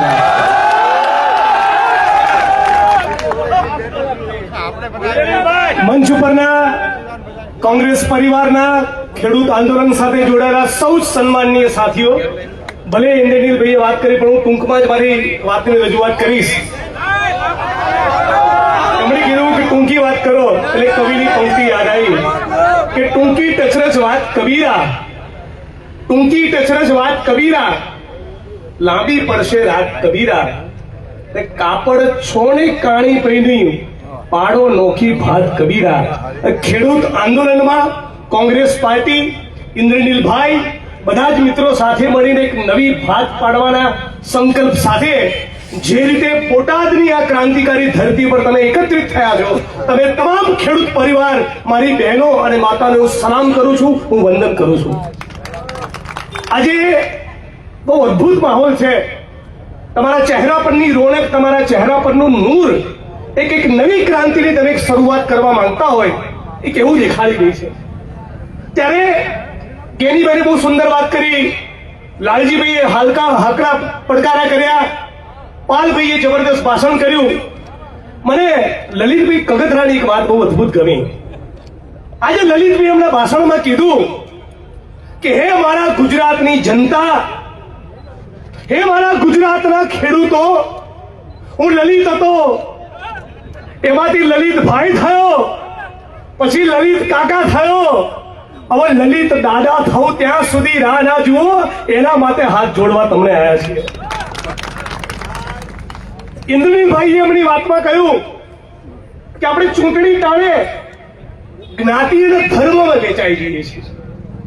કોળી પટેલ થઈ જઈએ, આદિવાસીનો દલિત થઈ જઈએ, કડવાને લેવા થઈ જઈએ, આહિર થઈ જઈએ, ઉત્તર ગુજરાતમાં માલધારી અને ચૌધરી થઈ જઈએ. ફક્ત ખેડૂત બનીને જો વિચારતા હોત તો 2025ના ગુજરાતમાં આપણી પરિસ્થિતિ આવી ન હોત. કોર્ટમાં જ્યારે કેસ ચાલતો હતો ત્યારે શહીદ આઝમ ભગતસિંહને પૂછ્યું કે क्रांति क्या है, ત્યારે ભગતસિંહે કીધેલું कि क्रांति से हमारा मतलब है किसानों और मजदूरों के हाथ में सत्ता. સત્તાના કેન્દ્રમાં ખેડૂત અને શ્રમજીવી મજદૂર હોવો જોઈએ. આ લોકોએ ધીરે ધીરે કરીને 25-30 વર્ષના શાસનમાં ખેડૂતોનું બોર્ડ ફિનિશ કરી નાખ્યું. ક્યાંયના રહેવા ના દીધા. દિલ્હીમાં જઈને ડંફાસ ઠોકે, યુપી અને બિહારમાં ભાષણ કરે નરેન્દ્રભાઈ અને કે આ ખેડૂતોની આવક હું ડબલ કરવાનો છું. આ લાલજીભાઈએ કીધું એ પ્રમાણે તમારા ભાવ તો જુઓ. એ આપણી શું કંગાલિયત છે, સાવ આપણને પૂરા કરી નાખ્યા. નકરી આખા ગુજરાતના 250 તાલુકામાં જ્યાં જુઓ ત્યાં ખોટી માપણી. મારું ખેતર તમારામાં બોલે, તમારું લાલજીભાઈમાં બોલે, લાલજીભાઈનું અમિતભાઈમાં બોલે, અમિતભાઈનું વસરામભાઈમાં બોલે. આવો વિકાસ હોય? આ તમારું શાસન છે? અને આટલું ઓછું હતું એમ તમે બોટાદમાં જે પ્રમાણે ખેડૂતોને માર્યા છે, આ તમારા બાપનો દેશ છે? તમે ખેડૂતોને શું સમજો છો? 2 દિવસ પછી સરદાર વલ્લભભાઈ પટેલની જન્મ જયંતિ છે. સરદાર ગાંધી અને સરદારનું ગુજરાત એમ કરીને આખા દેશમાં તમે ભાષણ કરો છો. સરદાર વલ્લભભાઈ પટેલનું ચરિત્ર કેવું ઉજળું હતું, અને આ માણસનું ડાચું જોયું હોય 56 ઇંચ વાળાનું. હું ઘણી વાર બેઠા બેઠા આપણે વિચાર કરીએ કે સ્વતંત્રતાના સેનાનીઓના તમે ચહેરા વિચારો. મૌલાના આઝાદ, ડોક્ટર ભીમરાવ બાબા સાહેબ આંબેડકર, રામાસ્વામી પેરિયાર અને જ્યોતિબા ફૂલે, ગાંધી અને સરદાર, ઇન્દુલાલ યાજ્ઞિક, રવિશંકર મહારાજ. આ કોનું ગુજરાતનો, કોનો દેશ? અને આ શું ફૂટેલી કારતૂસોના માથે બેસાડી? 25-30 વર્ષથી આ ચોરોના માથે બેસાડ્યા. હવે તો ગુજરાતીઓ જાગો. ઇન્દ્રનીલભાઈની આ કૃષક મુવમેન્ટનો મૂળ વિચાર એ છે કે સુરતમાં, બરોડામાં, રાજકોટમાં જે પ્રમાણેનું ઇન્ફ્રાસ્ટ્રક્ચર દેખાય છે એ આપણા ગામડા સુધી પહોંચવું જોઈએ. ખેડૂત, ખેતી અને ગામડાને બરબાદ કરીને તમે જે વિકાસ કર્યો છે એ કોઈ પણ સંજોગોમાં કૃષક આંદોલન અને કોંગ્રેસ પાર્ટી ચલાવવાની નથી. એ ડંકાની ચોટ ઉપર તમને કહેવા આવ્યા છીએ. ઉદ્યોગપતિ કમાય, ઉદ્યોગો હોવા જ જોઈએ. આજે મારા હાથમાં જે કાળા ઘડિયાળ પહેરી છે કે આ માઇક છે, એનું નિર્માણ કોઈ ફેક્ટરીમાં થયું છે. પણ ઘણા બધા વડીલો બેઠા છે. કોંગ્રેસની સરકાર હતી, ઉચ્છંગરાય ઢેબરે આજ સૌરાષ્ટ્રમાં 12 લાખ એકર એટલે કે 25 લાખ વીઘાથી વધારે જમીન પટેલ સમાજ અને ગણોતીઓને આપી. એની સાથે સાથે દેવી પૂજક, રાવણ, આદિવાસી, કોળી, પટેલ, ઠાકોર અને દલિતોને પણ 5 થી 7 લાખ વીઘા ટોચ મર્યાદાના કાયદામાં અને સરકારી પડતર જમીનના કોટામાંથી આપ્યા. અને નરેન્દ્રભાઈને પૂછો તો ખાલી અદાણીને પધરાયું. કોંગ્રેસની સરકારમાં જમીનોની ફાળવણી એ દાળીઓને કરીને એમાંથી ખેત મજૂરમાંથી ખેડૂત બનાયા. કોંગ્રેસની સરકારમાં જમીન મળતી આર્મીના નિવૃત્ત જવાનોને, નાના અને સીમાંત ખેડૂતોને, દલિત, આદિવાસી, ઓબીસી અને પટેલોને. અને નરેન્દ્રભાઈની સરકારમાં જમીનો મળી અદાણીને, અંબાણીને, એસઆરને, રિયલ એસ્ટેટના માફિયાઓને અને ફક્ત પૂંજીપતિ ઉદ્યોગપતિઓને. તો આ બે વિચાર અને બે પાર્ટી વચ્ચેનું અંતર તમારે સમજવાનું છે. આજે લાંબી વાત નહીં કરું, આપ સૌને એટલું કહીને મારી વાણીને વિરામ આપું છું કે જે લલિતભાઈએ કીધું, ઇન્દ્રનીલભાઈ કહ્યું, મંચ ઉપરના તમામ સાથીઓએ કીધું, ચૂંટણી વખતે મહેરબાની કરીને ભૂલી જજો કે તમે કડવા અને લેવા પટેલ છો. ચૂંટણી વખતે મહેરબાની કરીને ભૂલી જજો કે તમે ગઢવી અને ચારણ છો, તમે દલિત અને આદિવાસી છો. ફક્ત ખેડૂત તરીકે તમારું હિત વિચારશો તો 2027નું ગુજરાત એ જુદું ગુજરાત હશે. આની મને પાકી ખાતરી છે. આજે ખેડૂત જે બોટાદની ધરતી પર જે હુમલાનો ભોગ બન્યો, એ જ ખેડૂત જોડેથી મારી એક અપેક્ષા છે. તમને ટેકાના ભાવ તો મળવા જ જોઈએ. કરા પડે, અતિવૃષ્ટિ થાય, પાક તમારો બરબાદ થાય, એનું વળતર મળવું જ જોઈએ. ખોટી માપણી રદબાતલ થવી જ જોઈએ. પણ તમે જ્યારે તમારી પર બોટાદની પોલીસ હુમલો કરે અને તમે જ્યારે કહેતા હો છો ખોટું થયું, ત્યારે હે બોટાદવાસીઓ, તમારે એ પણ કહેવું પડે કે 17 વર્ષના આર્યન નામના મુસ્લિમ છોકરાને બોટાદની પોલીસે કસ્ટડીમાં 8 દિવસ લગ્ન કરીને માર્યો. એ પણ બે બોટાદવાસીઓ ચલાવવાના નથી. આવો જે દિવસે કહેશો એ દિવસે આ દેશમાં બંધારણ લાગુ પડશે. આવો જ્યારે તમે કહેશો ત્યારે લાગશે કે ખરેખર હજી થોડાક લોકો રવિશંકર મહારાજ, ઇન્દુલાલ યાજ્ઞિક, ભગતસિંહ અને બાબા સાહેબ આંબેડકરમાં માનનારા પડ્યા છે.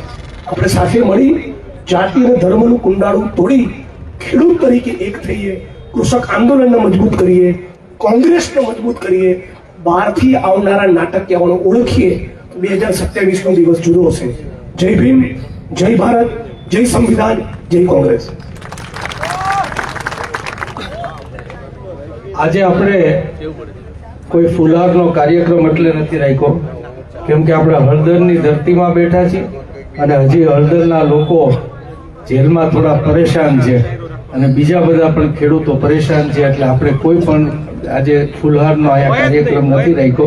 અને હવે હું વિનંતી કરીશ ભૂપેન્દ્ર મરાવીજીને કે સૌરાષ્ટ્રના ગુજરાતના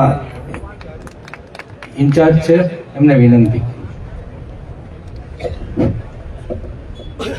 सभी हमारे सामने बैठे किसान महापंचायत से आए सभी दूर दराज से सभी को मेरा प्रणाम करता हूं.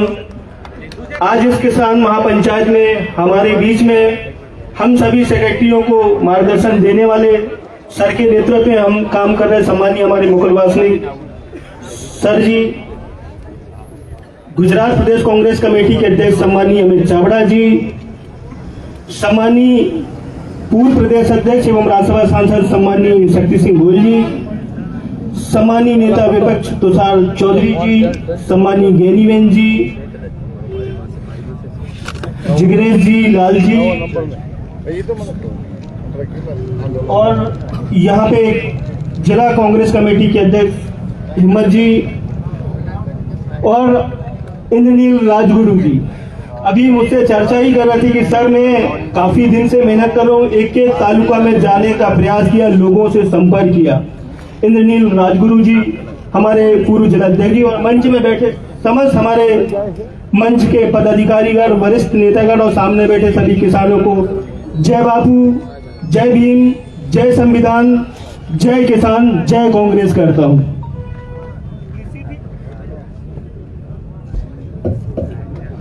यहाँ आप लोगों के बीच में बहुत अच्छा लगा. अभी कुछ दिन पहले हम आपके बोटाट जिले में भी थे, तो निश्चित ही जब तक यहाँ का जो किसान है वो सब अंदर से चाहता है कि कांग्रेस की सरकार कब बने.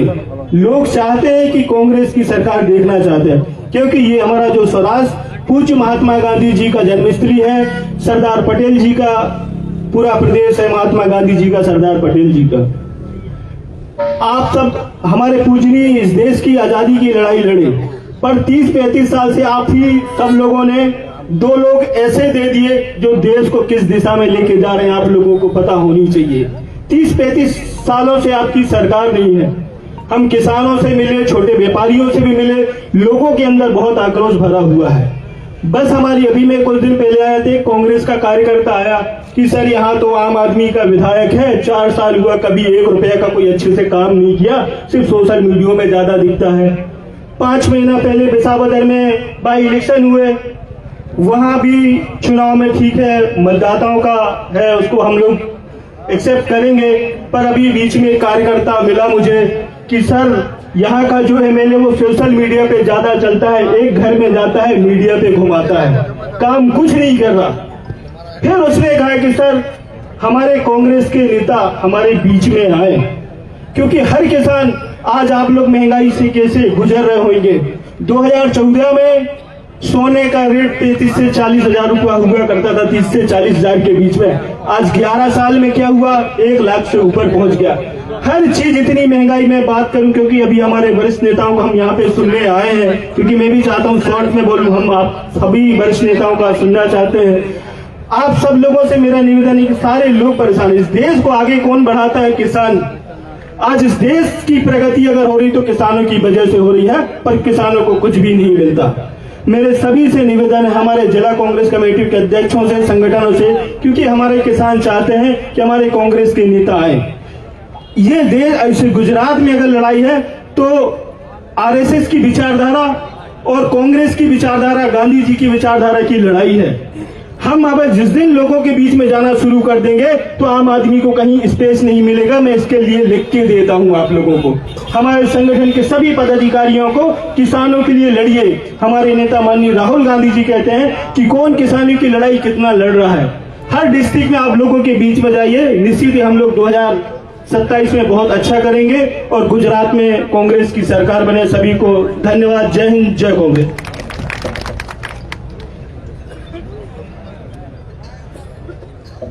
હવે તુષારભાઈ ચૌધરીને વિનંતી કરું, જે આપણા વિરોધ પક્ષના નેતા છે ગુજરાત.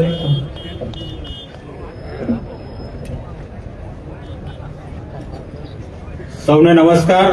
સન્માનીય મંચ, ઉપસ્થિત સૌ આગેવાનો, ભાઈઓ બહેનો, યુવા દોસ્તો અને પત્રકાર મિત્રો, આજે મારે કોઈ ભાષણ નથી કરવું, પણ આ ગુજરાત સરકારની નીતિ એવી છે કે એકને ગોળ ને બીજાને ખોળ. હું તમને ખાલી એક પત્ર જ વાંચવા માટે અહીંયા ઊભો થયો છું. આ પત્ર છે નાયબ નિયામક ખેત બજાર અને ગ્રામ્ય અર્થતંત્ર મહેસાણા. એણે દરેક ચેરમેન ને સેક્રેટરીને એક પત્ર લખ્યો છે કે નીચેની શરતોનું ચુસ્તપણે અમલ કરવાનો રહેશે.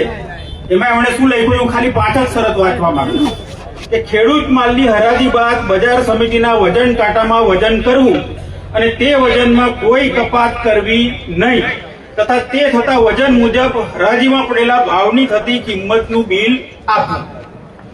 બીજી શરત છે કે ખેડૂત માલની ઉતરાઈ બજાર સમિતિએ મંજૂર કરેલા પેટા કાયદા 31/9 પુરવણી નંબર 11 મુજબ થતી દાગીનાની રકમ ખેડૂત બિલમાં જ કપાત કરવી, અન્ય કોઈ ચાર્જ વસૂલ કરવો નહીં.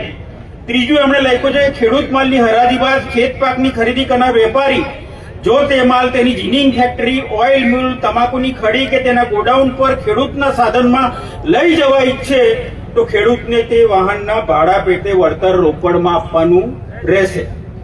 ચોથી શરત એમણે લખી છે કે ખેડૂત માલની હરાજી બાદ વે બ્રિજ પર થયેલા ચોખ્ખા વજનમાં વે બ્રિજ ફરક કે વધારાનું વજન કે અન્ય રદ તરીકેનું વજન કપાત કરવાનું રહેશે નહીં. અને 5મી શરત એ છે કે ખેડૂત માલની હરાજી સમયે જે તે પાકની ક્વોલિટી તપાસી લેવી અને તે મુજબ હરાજીમાં ભાવ બોલવો. એકવાર ભાવ જાહેર હરાજીમાં નક્કી થયા બાદ અને માર્કેટમાંથી જે તે વેપારીની જીનિંગ મિલ, ફેક્ટરી, ઓઇલ મિલ, તમાકુની ખડી કે ગોડાઉનમાં માલ ઉતર્યા પછી તેમાં ક્વોલિટી, ભેળસેળ કે ગમે તે બાને કોઈ પણ જાતનો ભાવ ફેર કડદો કરવાનો રહેશે નહીં. આ સ્પષ્ટ છે. આ જ કાગળ અહીંયા બોટાદમાં બી આવી ગયો હોત તો હળદરમાં જે થયું એ થાત. આ સરકાર તમે જુઓ કે આ આખા સહકાર વિભાગે દરેક જિલ્લામાં બોટાદ, અમરેલી સહિત સમગ્ર સૌરાષ્ટ્ર વિસ્તારમાં પણ આ કાગળ મોકલવાનો થતો હતો, એ માત્ર મહેસાણામાં પહોંચ્યો. એના કારણે આ ઘટના બની છે. એટલે એમાં સરકારની બેજવાબદારી સ્પષ્ટ થાય છે. એમાં અમે તમારી સાથે છે ને સરકારમાં પણ અવાજ ઉઠાવીશું. ને જિગ્નેશભાઈ, આપણે 12 ધારાસભ્યની સહી સાથે તમામે તમામ માર્કેટ સમિતિમાં સહકાર વિભાગમાંથી આ પરિપત્ર જાય ને હવે પછી કોઈ ખેડૂતનો કડદો ના થાય એ કાર્યવાહી સરકાર કરે, એ આપણે કાર્યવાહી કરીશું. સૌનો ખૂબ ખૂબ આભાર. આભાર તુષારભાઈ. હવે હું આપણા રાજ્યસભાના સભ્યશ્રી અને આપણા બધાના વડીલ એવા શ્રી શક્તિસિંહ ગોયલને વિનંતી કરું કે પોતાનું ઉદ્બોધન આપે. શક્તિસિંહ ગોયલ.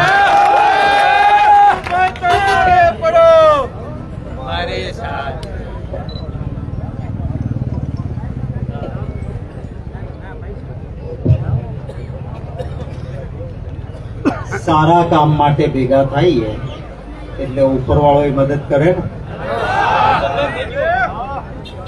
ઇન્દ્રનીલભાઈ સાથે વાત કરતો હતો કે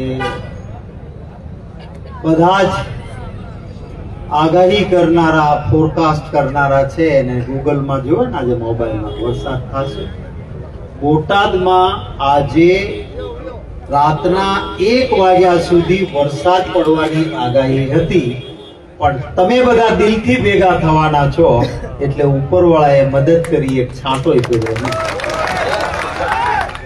આ છે કુદરતની કરામત. અને એટલે જ હું કહેવા માંગુ છું જે આજે સત્તામાં બેઠા છે એને કે યાદ રાખજો, તમે જગતનો તાત કહેનાર એ ખેડૂતને જે રીતે દુખી કરો છો, એક ગરીબ મજદૂર પણ દુખી થાય છે તમારા રાજ્યમાં, તો યાદ રાખજો, હાય ગરીબ કી કદી ન ખાલી જાય, हाय गरीब की कदी न खाली जाए, मुए ढोर के चर्म से लोहा भी भस्म होता। જે પરિસ્થિતિ પેદા થઈ છે એમાં આપણી વચ્ચે ખાસ ઉપસ્થિત અમારા રાષ્ટ્રીય નેતા, ગુજરાતના પ્રભારી સાંસદ આદરણીય મુકુલ વાસનિકજી, પ્રદેશ કોંગ્રેસ પ્રમુખ ભાઈ શ્રી અમિતભાઈ, કોંગ્રેસ વિધાનસભા પક્ષના નેતા ભાઈ શ્રી તુષારભાઈ,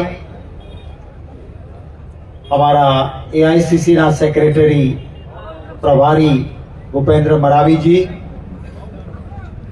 બનાસની બેન નથી રહી, હવે સંસદની બેન, આખા દેશની બેન બની છે, ગાયની બેન બની છે, એવા બેન શ્રી જ્ઞાનીબેન, જિગ્નેશભાઈ, લાલજીભાઈ, ભાઈ શ્રી હિંમતભાઈ કટારિયા, અને આ બધાને ભેગા કરવા માટે જેને ખૂબ મહેનત લીધી છે, અને મુખ્યમંત્રી જેને થવું હોય એને થાય, પણ સરકાર કોંગ્રેસની થાય એની ચિંતાથી ચોટલી બાંધી છે, એવા ભાઈ ઇન્દ્રનીલભાઈ રાજ્યગુરુ, ભાઈ પૂંજાભાઈ વંશ, મંચ પર ખૂબ મહાનુભાવો બેઠા છે, બધા નામો લઈ શકતો નથી, ઉપસ્થિત મહાનુભાવો અને યુવાન મિત્રો. એક સરસ કોઈએ કાઠિયાવાડના એક કવિએ દુહો લખ્યો છે, પરબત કરતો પ્રેમથી, પરબત કરતો પ્રેમથી, બળદને પણ કહે બાપ, પરબત કરતો પ્રેમથી, બળદને પણ કહે બાપ, એની મોટાઈ કેમ માપું, જડે ન જડ્યું ગોત્યું, એની મોટાઈ માપું ગોતવી જડે ને, આ કોઈ હોય તો એ ખેડૂત છે.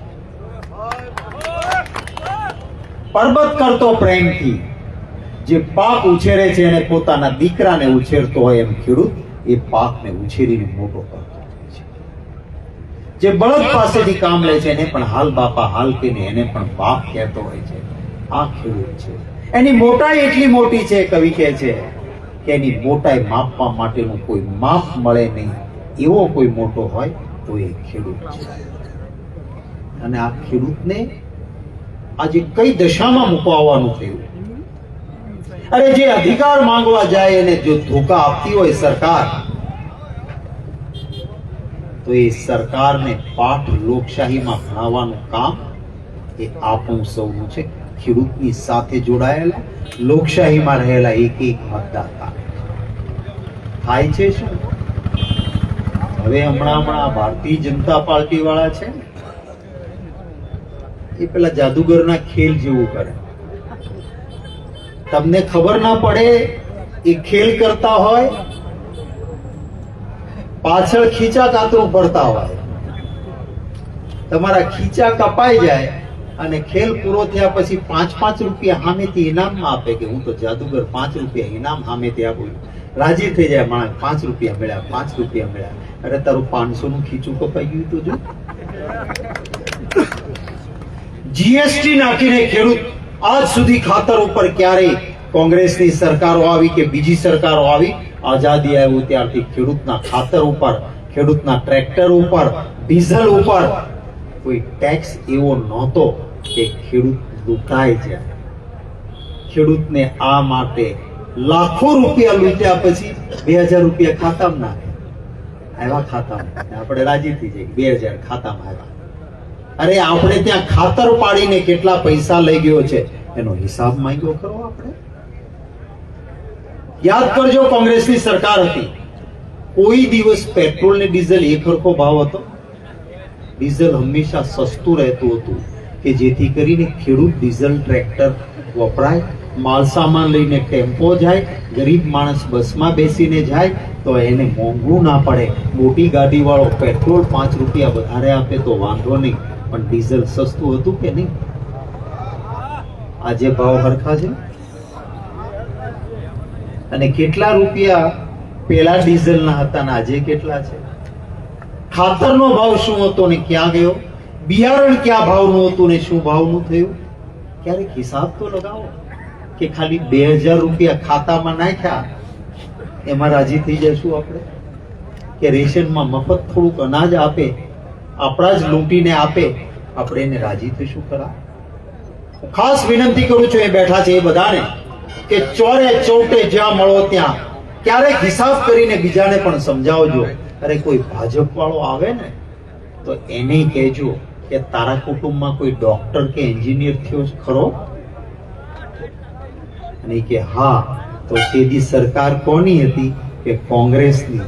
અને એન્જિનિયર કે ડોક્ટર કેટલામાં થવાય? તુષારભાઈ તમે કેટલામાં થયા હતા? ડોક્ટર થવામાં પૂરા આખી ડિગ્રી મેળવી ત્યાં સુધી 12,000 રૂપિયામાં ડોક્ટર થયા હતા તુષારભાઈ ચૌધરી.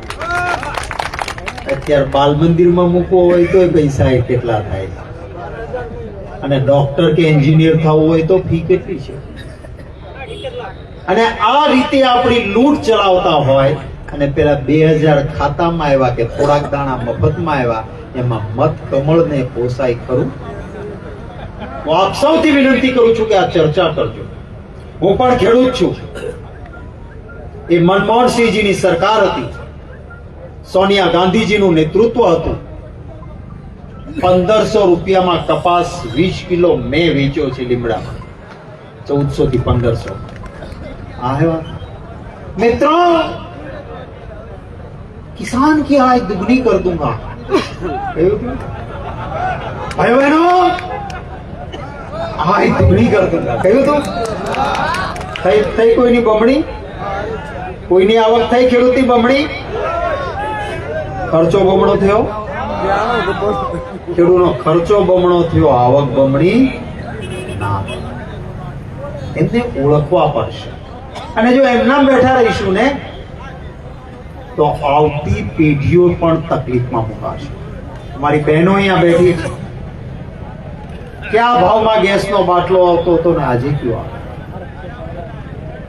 ક્યારેક હિસાબ લગાવો.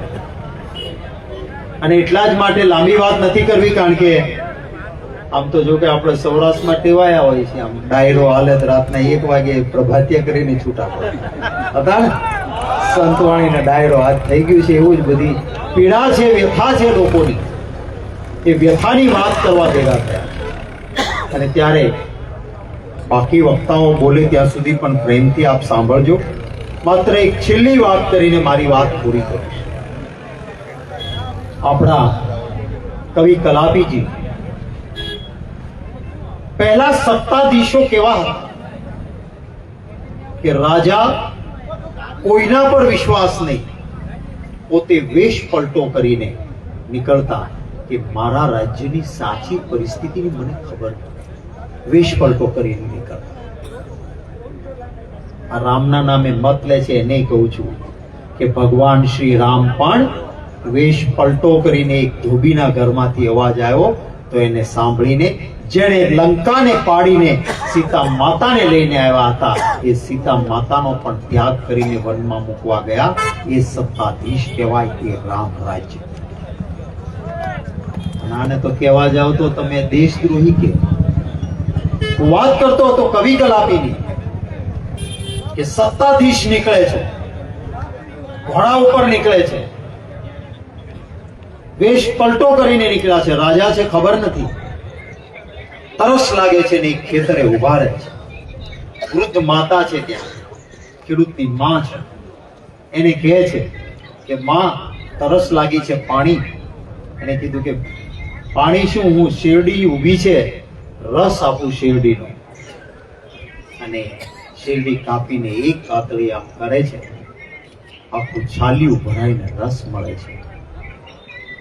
રસ પીતા પીતા રાજાના મનમાં વિચાર આવે છે કે ઉભો, આને તો કેટલી આવક થતી હોય, આટલો રસ નીકળે છે, આની ઉપર ટેક્સ થોડોક વધારવો જોઈએ, આ થોડોક વધારવો જોઈએ એવો વિચાર સત્તાધીશને આવ્યો રાજાને.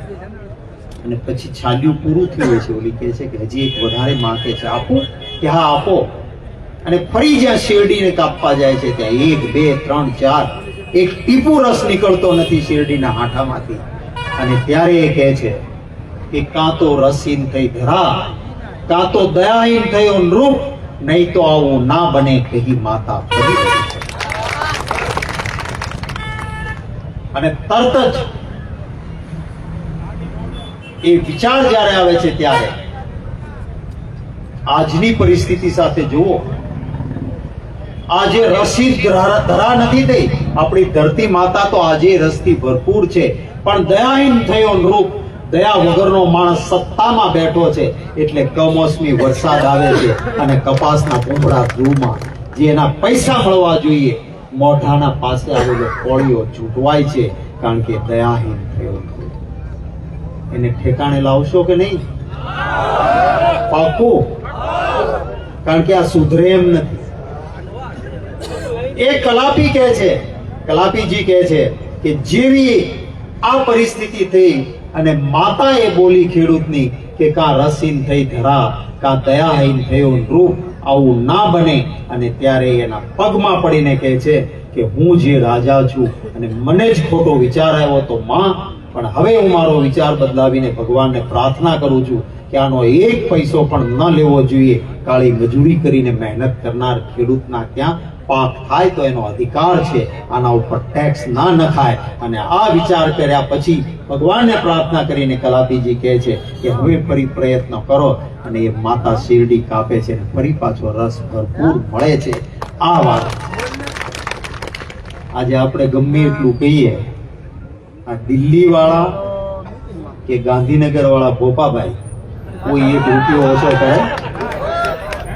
રૂપિયો ટેક્સ નો ઓછો? ત્યારે આ પરિસ્થિતિમાં જો એ દયાહીન થયો નૃપ એ સુધરે એમ ન હોય તો એ સત્તાધીશને બદલવાનું કામ લોકશાહીમાં આપણે સૌએ કરવું પડે. આપણે કરવું. આપણા પાસે એ જ અપેક્ષા લઈને આવ્યો છે કે માત્ર અહીંથી છૂટા પડીને ઘેર જઈને વાત ભૂલતા નહીં. સાંજ પડે 50 સાથે ચર્ચા કરજો અને 2000 રૂપિયામાં અથવા તો ચૂંટણી આવે ત્યારે આપણા જ પૈસા લૂંટીને બ્રિજનું ઉદ્ઘાટન થાય એ પહેલા બ્રિજ તૂટે એમાંથી ભ્રષ્ટાચાર કરીને ભેગા કરેલા ભાજપના રૂપિયે ઓલી કોથળી આપે, ચવાણું આપે અને મત દેવાનું ન થાય એની ચિંતા સૌએ કરવી પડશે. નિષ્ઠા અને પ્રમાણિકતાથી લડનારો ઉમેદવાર આપણી વચ્ચે પૈસા, ચવાણું કે દારૂની પોટલી આપીને મત માંગવા આવનારો માણસ એ ક્યારેય આપણો ન થઈ શકે. આ નિર્ધાર કરીને લોકશાહીમાં ચાલી અડધરના જે ખેડૂતોને તકલીફ પડી છે એની સાથે આપણી પૂરી સંવેદના હોય છે. હું પોલીસ તંત્રને અને સરકારી તંત્રને પણ કહું છું કે તમે કોઈ સત્તામાં બેઠેલી પાર્ટીના અમલદાર, ચોકીદાર કે નોકર નથી. તમે જનતા જનાર્દનના નોકર છો. સત્તા તો પલટાય, આજે એ સરકાર છે, કાલે બીજી સરકાર આવશે. એક હદથી વધારે ખોટું કરશો તો ઉપર ભગવાન પણ તમારો CR લખે છે, ચોપડે લખે છે, ભૂલતા નહીં. અને ક્યારેક સત્તા પરિવર્તન થશે ને, ભૂતકાળમાં આમના કાન કહેવાથી ઘણા ખોટા લોકોના એન્કાઉન્ટર કર્યા હતા, પછી કોઈ બચાવવા એવું નહોતું, જેલમાં ગયા. એટલે ખોટી દાદાગીરી કોઈ તંત્રવાળાએ ન કરવું જોઈએ, કારણ કે જનતાની સેવા એ તમારો ધર્મ છે. રાજકીય નેતા ખોટું કરવાનું કે સત્તામાં બેઠો હોય તો પણ એને ના પાડવાની ટેવ અધિકારી તંત્ર રાખે એવી અપેક્ષા રાખું છું. ખૂબ પ્રેમથી વિશાળ સંખ્યામાં આપ આવ્યા. ઇન્દ્રનીલભાઈએ પાથરેલી ખુરશીઓ ઓછી પડી, પાછળ પણ વિશાળ સંખ્યામાં બધા ઉભા છે. સૌનો ખૂબ હૃદયપૂર્વક આભાર માનું છું. આપ સૌને શુભેચ્છાઓ પાઠવું છું. નવા વર્ષની શરૂઆત થઈ છે ત્યારે આપ નવું વર્ષ આપણા સૌના માટે સારું રહે. આપણે કરતા હોઈએ છીએ ને વિધિ, અળસ ગઈ ને લક્ષ્મી આવી, અળસ ગઈ ને લક્ષ્મી આવી. હવે 2027માં અળસ જાય અને હવના ઘરમાં લક્ષ્મી આવે એવી શુભેચ્છા પાઠવી રહ્યો છું. જય હિન્દ. આભાર શક્તિભાઈ. તો ગુજરાતના પ્રભારી, ઓલ ઇન્ડિયા કોંગ્રેસ કમિટીના જનરલ સેક્રેટરી અને સંસદ સભ્ય શ્રી મુકુલ વાસણીજીને વિનંતી કરું કે પોતાનું ઉદ્બોધન આવે. મુકુલ વાસણીજી. प्रदेश कांग्रेस कमेटी के सम्मानित अध्यक्ष अमित चावड़ा जी, कांग्रेस विधायक दल के नेता तुषार भाई चौधरी, सांसद प्रदेश कांग्रेस कमेटी के पूर्व अध्यक्ष शक्ति सिंह गोहिल जी, भूपेंद्र मडावी जी, ज्ञानीबेन ठाकुर, जिग्नेश मेवानी जी, पुंजाभाई वंश, लालजी भाई देसाई, हिम्मत भाई कटारिया, पाल भाई अंबालिया, ऋत्विक मकवाना, हरपाल सिंह चुडासमा, इंद्रनील राज्यगुरु, रमेश मेर, वसराम सगतिया, करसन भाई, राजेश गोहिल, प्रवीण भाई राठौड़, जगदीश चावड़ा, रमेश भाई, हरजी भाई, रमेश सोलंकी और यहाँ पर ये क्षेत्रीय किसान महापंचायत में उपस्थित सभी सम्मानित साथियों, मैं लंबी बात नहीं करूंगा। बहुत समय से ये महापंचायत का कार्यक्रम चला हुआ है। मेरे बाद एक ही वक्ता आपके सामने बोलेंगे और वो है अमित चावड़ा। दो तीन बातें आपके सामने रखकर मैं अपनी वाणी को विराम दूंगा। पहली बात जो मैं यहां पर आपके बीच कहने के लिए आया हूं वो ये है कि क्षेत्रीय महापंचायत में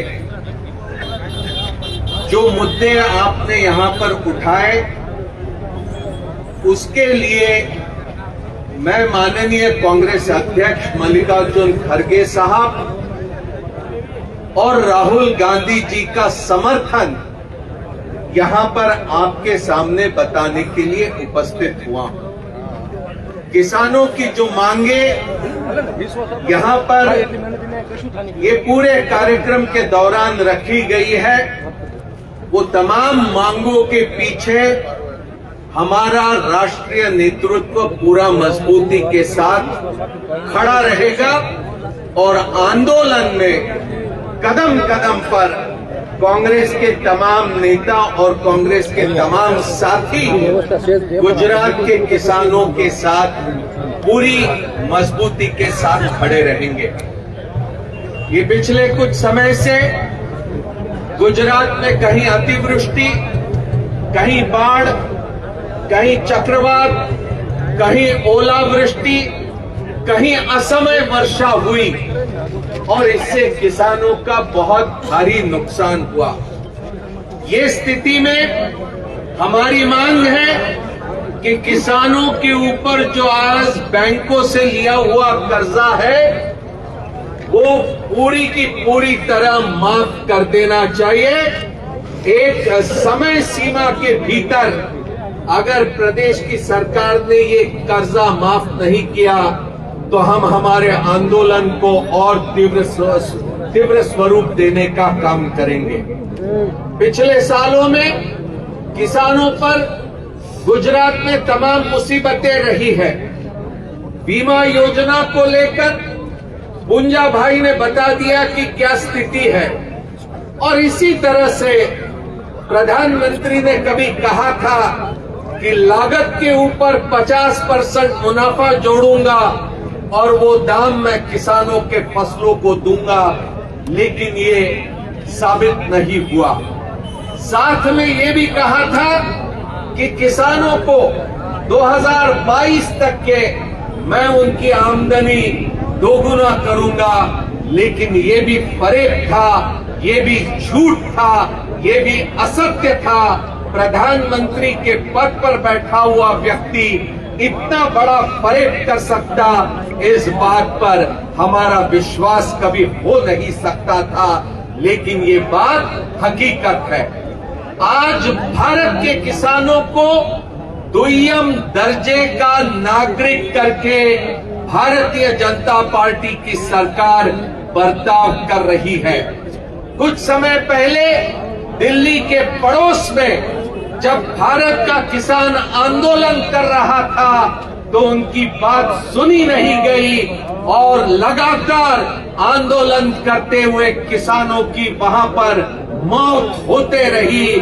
आंदोलन के दरमियान 750 किसानों ने दम तोड़ दिया, कोई दिल की दौरे की वजह से, कोई ठंड की वजह से, कोई आत्महत्या की वजह से, लेकिन मोदी सरकार अपनी बात पर अड़िग रही।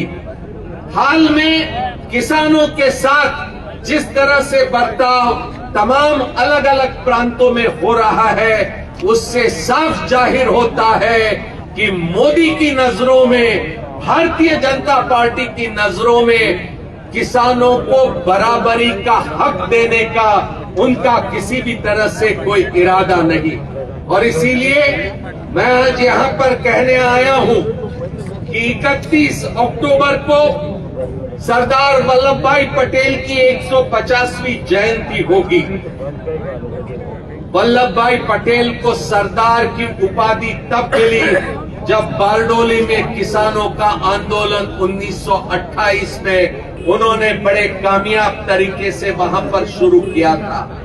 आज जब सरदार साहब का हम नाम लेते तो यहाँ पर ये प्रण करना होगा कि आज की शाम किसानों की ये क्षेत्रीय महापंचायत जो फैसला करेगी वो फैसले को पूरी तरह से अमल करने की दिशा में जो कुछ भी प्रयास हम सभी को मंच पर बैठे और मंच के सामने बैठे तमाम लोगों को आने वाले दिनों में करना होगा। संविधान के प्रति हम समर्पित हैं। जो बाबा साहब अम्बेडकर ने हमें बराबरी का हक दिया है वो संविधान में देने के अलावा उसे पूरी तरह से हासिल करने में हमें भी कुछ प्रयास करने होंगे और वो प्रयास हम ये आंदोलन के जरिए प्राप्त करेंगे। यही कहने के लिए मैं इस मौके पर आपके सामने उपस्थित हुआ हूँ। तमाम किसान साथी जो यहाँ पर उपस्थित हुए और तमाम कांग्रेस के नेतागण जो यहाँ पर उपस्थित हुए उनको मैं बहुत बहुत मुबारकबाद देता हूँ। एक कामयाब महापंचायत का आपने यहाँ पर आयोजन किया। इंद्रनील राज्यगुरु और उनके तमाम साथी जो प्रयास आपने यहाँ पर ये महापंचायत के लिए किया है उसे आने वाला समय जरूर याद करेगा। 2027 में सत्ता के परिवर्तन करने की दिशा में आज की ये महापंचायत बहुत महत्वपूर्ण साबित होने जा रही है। मैं हिम्मत भाई कटारिया और उनके तमाम साथियों को भी बहुत बहुत मुबारकबाद देता हूँ। कांग्रेस ने यहाँ पर जो पिछले दिनों में किसानों के मुद्दों को लेकर जो आंदोलन किया उसके लिए आपको बहुत बहुत धन्यवाद और आगे भी आप इस रास्ते पर और मजबूती से चलते रहेंगे यही उम्मीद करते हुए आपसे मैं इजाजत लेता हूँ। धन्यवाद। આભાર પ્રભારીશ્રી। હવે આપણે જેની આતુરતાથી રાહ જોઈએ છે અને આપણા બધાને છેલ્લા વક્તા ગુજરાત કોંગ્રેસ સમિતિના માનનીય અધ્યક્ષ શ્રી અમિતભાઈ ચાવડા સાથે વિનંતી કરું।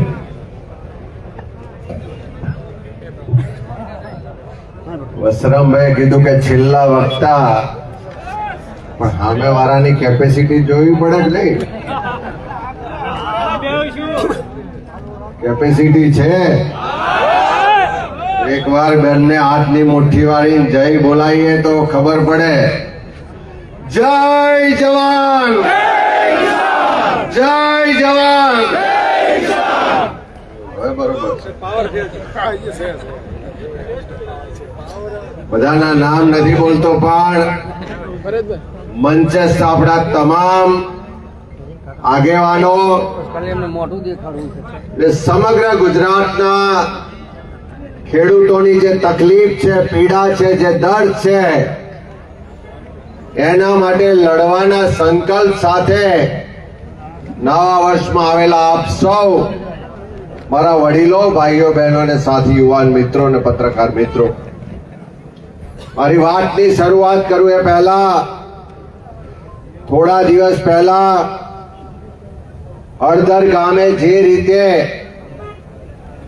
એક પૂર્વ નિયોજિત રીતે તોફાન કરવામાં આવ્યો,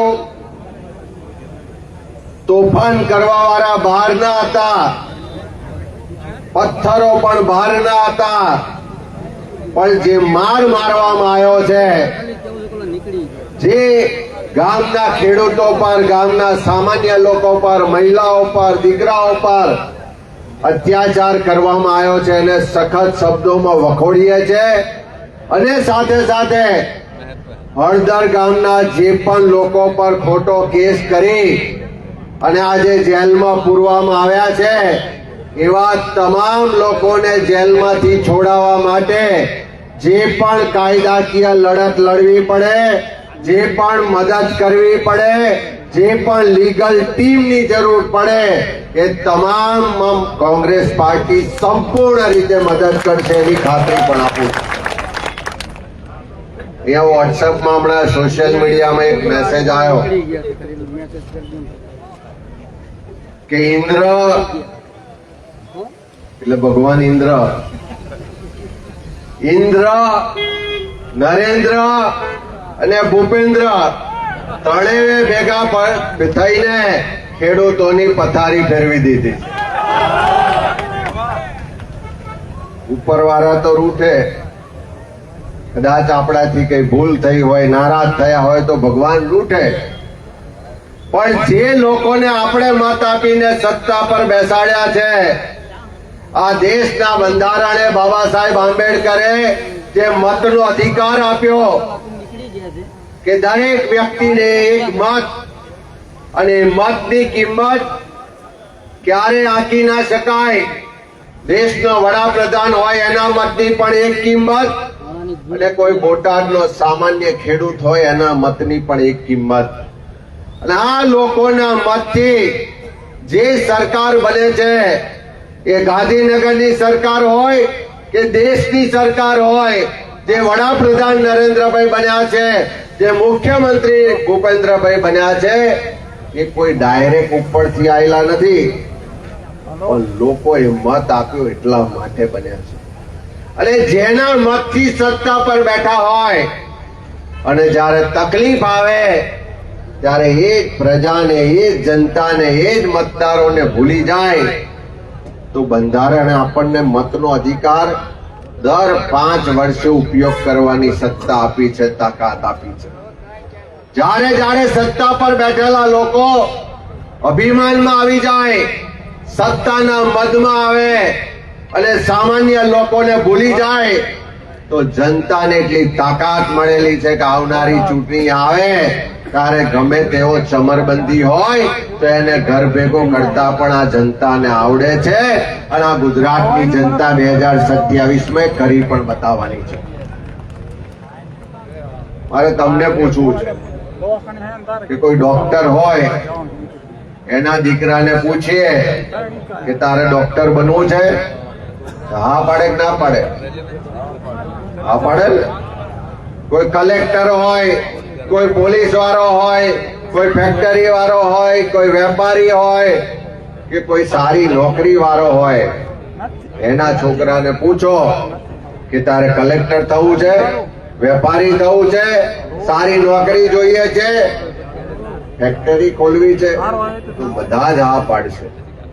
પણ આજે કોઈ ખેડૂતના દીકરાને પૂછો કે તારે આવનારા સમયમાં ખેતી કરવી છે, તો હા પાડશે કે ના પાડશે? એક સમય એવો હતો કે ખેડૂતને જગતનો તાજ કહેતા હતા, આખી દુનિયાનું પેટ ભરે છે એમ કરીને એને સન્માન આપતા હતા. આજે સમય એવો છે કે ખેડૂતનો દીકરો ખેતી કરવા માંગતો નથી. અહીંયા વાત થઈ કે જે કોંગ્રેસની સરકારોએ જે ખેત મજૂર હતા, ગણોતિયા હતા, એને ખેડિયાની જમીનનો કાયદો લાવીને 7બાની નકલમાં નામ લખાયું હોય તો કોંગ્રેસની સરકારે લખાવ્યું. આજે આ સરકારે એ 7બાની નકલમાંથી નામ તો કાઢી નખાયા, પણ જેનું 7બાની નકલમાં નામ છે એ પણ ક્યાંક બેંકમાં નીચે બોજો બોલતો હશે, ક્યાંક કોકને ત્યાં ઉછીના પૈસા બોલતા હશે, એવી સ્થિતિમાં લાવી દીધા છે. મારે તમને પૂછવું છે કે આમાંથી ટેક્સ કેટલા લોકો ભરે છે? હાથ ઊંચો કરો તો. બધાય કહો છો, પણ હાથ ટેક્સ ભરતા હોય એટલા લોકો હાથ ઊંચો કરો. કોંગ્રેસની સરકાર હતી દિલ્હીમાં, જયારે 2008માં ખેડૂતોના 72,000 કરોડ રૂપિયાના દેવા માફ કર્યા, ત્યારે કેટલાક પૈસા વાળા લોકો, કેટલાક વેપારીઓ એમ કહેતા હતા કે ટેક્સ અમે ભરીએ છીએ, અને આ કોંગ્રેસની સરકાર આ ખેડૂતો પાછળ, ગરીબો પાછળ આ પૈસા લૂંટાવી દે છે. આજે ઉલટું છે, ટેક્સ ખેડૂતો વધારેમાં વધારે ભરે છે. આ દેશના સામાન્ય લોકો ટેક્સ ભરે છે. સવારમાં ઉઠીએ ત્યાંથી રાત્રે સૂઈ જઈએ ત્યાં સુધી આપણે જેટલી પણ વસ્તુ વાપરીએ છીએ, બજારમાંથી લાવીએ છીએ, એ તમામ પર જીએસટી ના પૈસા આપણે ચૂકવીએ છીએ. ચૂકવીએ છે કે નહીં? તમારા પરસેવાના ટેક્સના પૈસાથી આ રાજ્યના મુખ્યમંત્રીનો પગાર થાય છે. દેશના વડાપ્રધાન જે પ્લેનમાં ઉડે છે, જાહેરાતો છાપે છે, જે ભાષણો કરે છે ને ઉત્સવો ને તાઇફા કરે છે, એનો તમામ ખર્ચ આપણા ટેક્સના પરસેવાના પૈસામાંથી પડે છે. જો ટેક્સ હવે આપણે લોકો વધારે ભરતા હોય, આ ગુજરાતને દેશનો ખેડૂત સામાન્ય માણસ ટેક્સ ભરતો હોય, પણ આ સરકાર હવે આપણને કઈ આપે છે ખરી? જે આપે છે પેલા ઉદ્યોગપતિઓને આપે. હમણાં કહેતા હતા કે ડબલ કરીશું, પણ એને એવું ચોખવટ નહીં કરી હોય કે ડબલ ખર્ચો કરી દે છે, ડબલ ધોકા મારીશું એમ. એટલે બધી જ રીતે જયારે સરકાર આપણી વિરુદ્ધની હોય, હમણાં તુષારભાઈ પરિપત્ર વાંચતા હતા, ગાંધીનગરમાં સરકાર કોની છે? ભાજપની છે. દિલ્હીમાં સરકાર કોની છે? જિલ્લામાં સરકાર કોની છે? અને આ તમારી એપીએમસી માં સત્તા કોની છે? તો પંચાયત થી લઈને પાર્લામેન્ટ સુધી બધી જ જગ્યાએ એક જ પક્ષના લોકો હોય, તો પરિપત્ર કઈ મહેસાણામાં થયો હોય ને બોટાદમાં ના થયો હોય એવું તો હોય નહીં. તો પરિપત્ર કરવા વાળા લોકો પણ એ જ છે, અને પરિપત્રનો અમલ નહીં કરીને લૂંટવા વાળા પણ એ જ છે. મારે અભિનંદન આપવા છે પ્રતાપસિંહ ને બીજા મિત્રોને કે આ કડદા સામે સૌથી પહેલો જો અવાજ કોઈ ઉઠાયો હોય તો આ કોંગ્રેસ પાર્ટીના કાર્યકરો ને અહીંના ખેડૂતોએ ઉઠાયો હતો. બહારના લોકો તો આયા, ભાષણો કરવા આયા, ઉશ્કેરવા આયા, અને ઉશ્કેરીને ભાષણો કરીને પેલા વિડીયો ને મીડિયામાં આવીને પાછા ભાગી ગયા. મારી આપ સૌને વિનંતી છે, ગઈકાલે જ અમે મુકુલજી ને બધા જ લોકો રાજકોટમાં હતા, પત્રકાર પરિષદ ભરીને કીધું છે કે જયારે ઉપરવાળો રૂઠ્યો હોય, કમોસમી વરસાદ થયો હોય, આ માવઠાના કારણે આખા ગુજરાતના ખેડૂતો આર્થિક રીતે પાયમાલ થઈ ગયા છે. ઉભો તૈયાર પાક આજે પાણીમાં તણાઈ ગયો, સંપૂર્ણ રીતે નાશ થઈ ગયો. આખા વર્ષની મહેનત આજે પાણીમાં ગઈ છે. ત્યારે સરકાર પાસે માંગણી કરીએ છીએ કે તાત્કાલિક સર્વે કરાવો અને કોઈ વળતર નહીં પણ સ્પેશિયલ પેકેજ જોઈએ. જેના ખેતરમાં જેટલું નુકસાન થયું છે એટલા પૈસા સામે જોઈએ, એની માંગણી પણ કરીએ છીએ. સાથે સાથે આ ખેતી કરવા માટે બેંકોમાંથી લોન લીધી છે. આ પરિસ્થિતિમાં હવે હપ્તો ભરવાના પણ પૈસા રહ્યા નથી. ત્યારે એવા સંજોગોમાં માંગણી કરીએ છીએ કે આખા ગુજરાતમાં જે પણ ખેડૂતોએ આ વર્ષની લોન લીધી છે એ સંપૂર્ણ લોન માફ થવી જોઈએ, એ આજે માંગણી કરીએ છીએ. સાથે સાથે અહીંયા વાત થઈ, પૂજાભાઈ ઓડિયો સંભળાયો કે પ્રધાનમંત્રી ફસલ વીમા યોજના, કરોડો રૂપિયા આપણે પ્રીમિયમ ભરતા હતા, એની સામે વીમો તો નહોતો મળતો, પણ પેલી ખાનગી કંપનીઓ કરોડો રૂપિયા લઈ જતી હતી. અને આ સરકારે છેલ્લા 6 વર્ષથી આ યોજના બંધ કરી. અમે બધા જ લોકો વારંવાર વિધાનસભામાં લડ્યા છે, વારંવાર એના માટે માંગણી કરી છે કે રાજ્ય સરકાર એના પોતાના બજેટમાંથી પાક વીમા યોજના ચાલુ કરે, જેથી કરીને ગમે ત્યારે વરસાદ પડ્યો, કોઈ કુદરતી આફત આવી, વાવાઝોડું આવ્યું, કંઈ પણ થયું અને ખેડૂતોને નુકસાન થાય ત્યારે બિચારો બાપડો થઈને આજીજી ના કરવી પડે, વળતર માટે, સહાય માટે આંદોલન કે વિરોધ ના કરવો પડે. પણ રાજ્ય સરકારની પાક વીમા યોજના હોય તો આ ગુજરાતનો ખેડૂત એને જરૂરી પ્રીમિયમ આપશે, પણ જરૂર પડે ત્યારે એને વીમો મળવો જોઈએ. એટલે સરકાર પાસે માંગણી કરીએ છીએ કે તાત્કાલિક ગુજરાતમાં પાક વીમા યોજનાની શરૂઆત કરવામાં આવે. ખોટી જમીન માપણીઓ થઈ છે, ભાઈ ભાઈ વચ્ચે ઝઘડા થયા છે, કરોડો રૂપિયાનો ભ્રષ્ટાચાર થયો છે. ત્યારે એ પણ માગણી કરીએ છે કે આ ખોટી જમીન માપણીને તાત્કાલિક રદ કરવામાં આવે.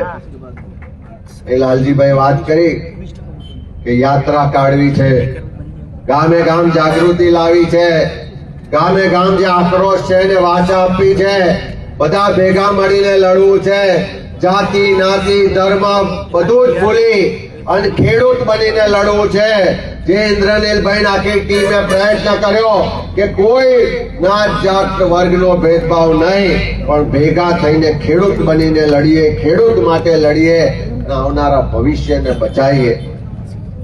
તો આપણે આ માગણીઓ કરીએ છીએ, સંમેલન કરીએ છીએ, વિરોધ કરીએ છીએ, તો કેટલા દાડાનો સમય આલો? કેટલા દાડાનો સમય આલો છો? કે ભાષણ સાંભળીને ઘેર જવું છે? લડવું હોય તો એને તબક્કાવાર બધું તૈયારીઓ કરવી પડે. અને વર્ષો સુધી લડવું છે કે થોડા દાડા નિકાલ લાવો છે? અત્યારે તો હજુ આવતા વાર છે, પણ 26 ચૂંટણીઓ આવવાની છે. આવવાની છે કે નહીં? ભાઈએ કીધું કે નેપાળ વારી કરો.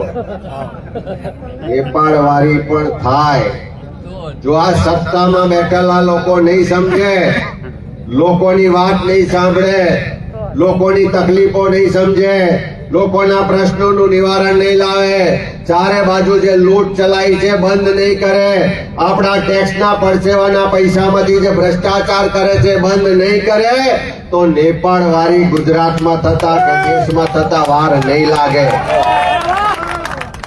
કારણ કે વડીલો બેઠા છે, એમની તો કદાચ સહન શક્તિ વધારે છે, આપણી છે. અને ક્યાં સુધી સહન કરવું? હવે તો આટલે આવી ગયા છે કે નહીં? અને એમનો પણ પાપનો ગળો હવે ભરાઈ ગયો છે. હવે અકરાઈને જો લોકો કાંકરી મારશે તો 2027 તો દૂરની વાત છે, હમણાં 26માં તાલુકા જિલ્લા પંચાયત ને નગરપાલિકામાં પણ સુપડા સાફ થઈ જવાના છે. મારે તમને વિનંતી છે કે આપણે સરકાર પાસે માગણી મૂકીએ છીએ, આવનારા દિવસોમાં કોંગ્રેસના તમામ કાર્યકરો તાલુકે તાલુકે માગણી મૂકવાના છે, જિલ્લે જિલ્લે માગણી મૂકવાના છે, યાત્રા કાઢીને ગામે ગામ જાગૃતિ લાવવાના છે. આપણે 15 દાડા મહિનો નહીં, એમને 2 મહિના આલવા છે. કે નવેમ્બર મહિનો આપ્યો, ડિસેમ્બર મહિનો આપ્યો, ત્યાં સુધી આનું સોલ્યુશન કરો.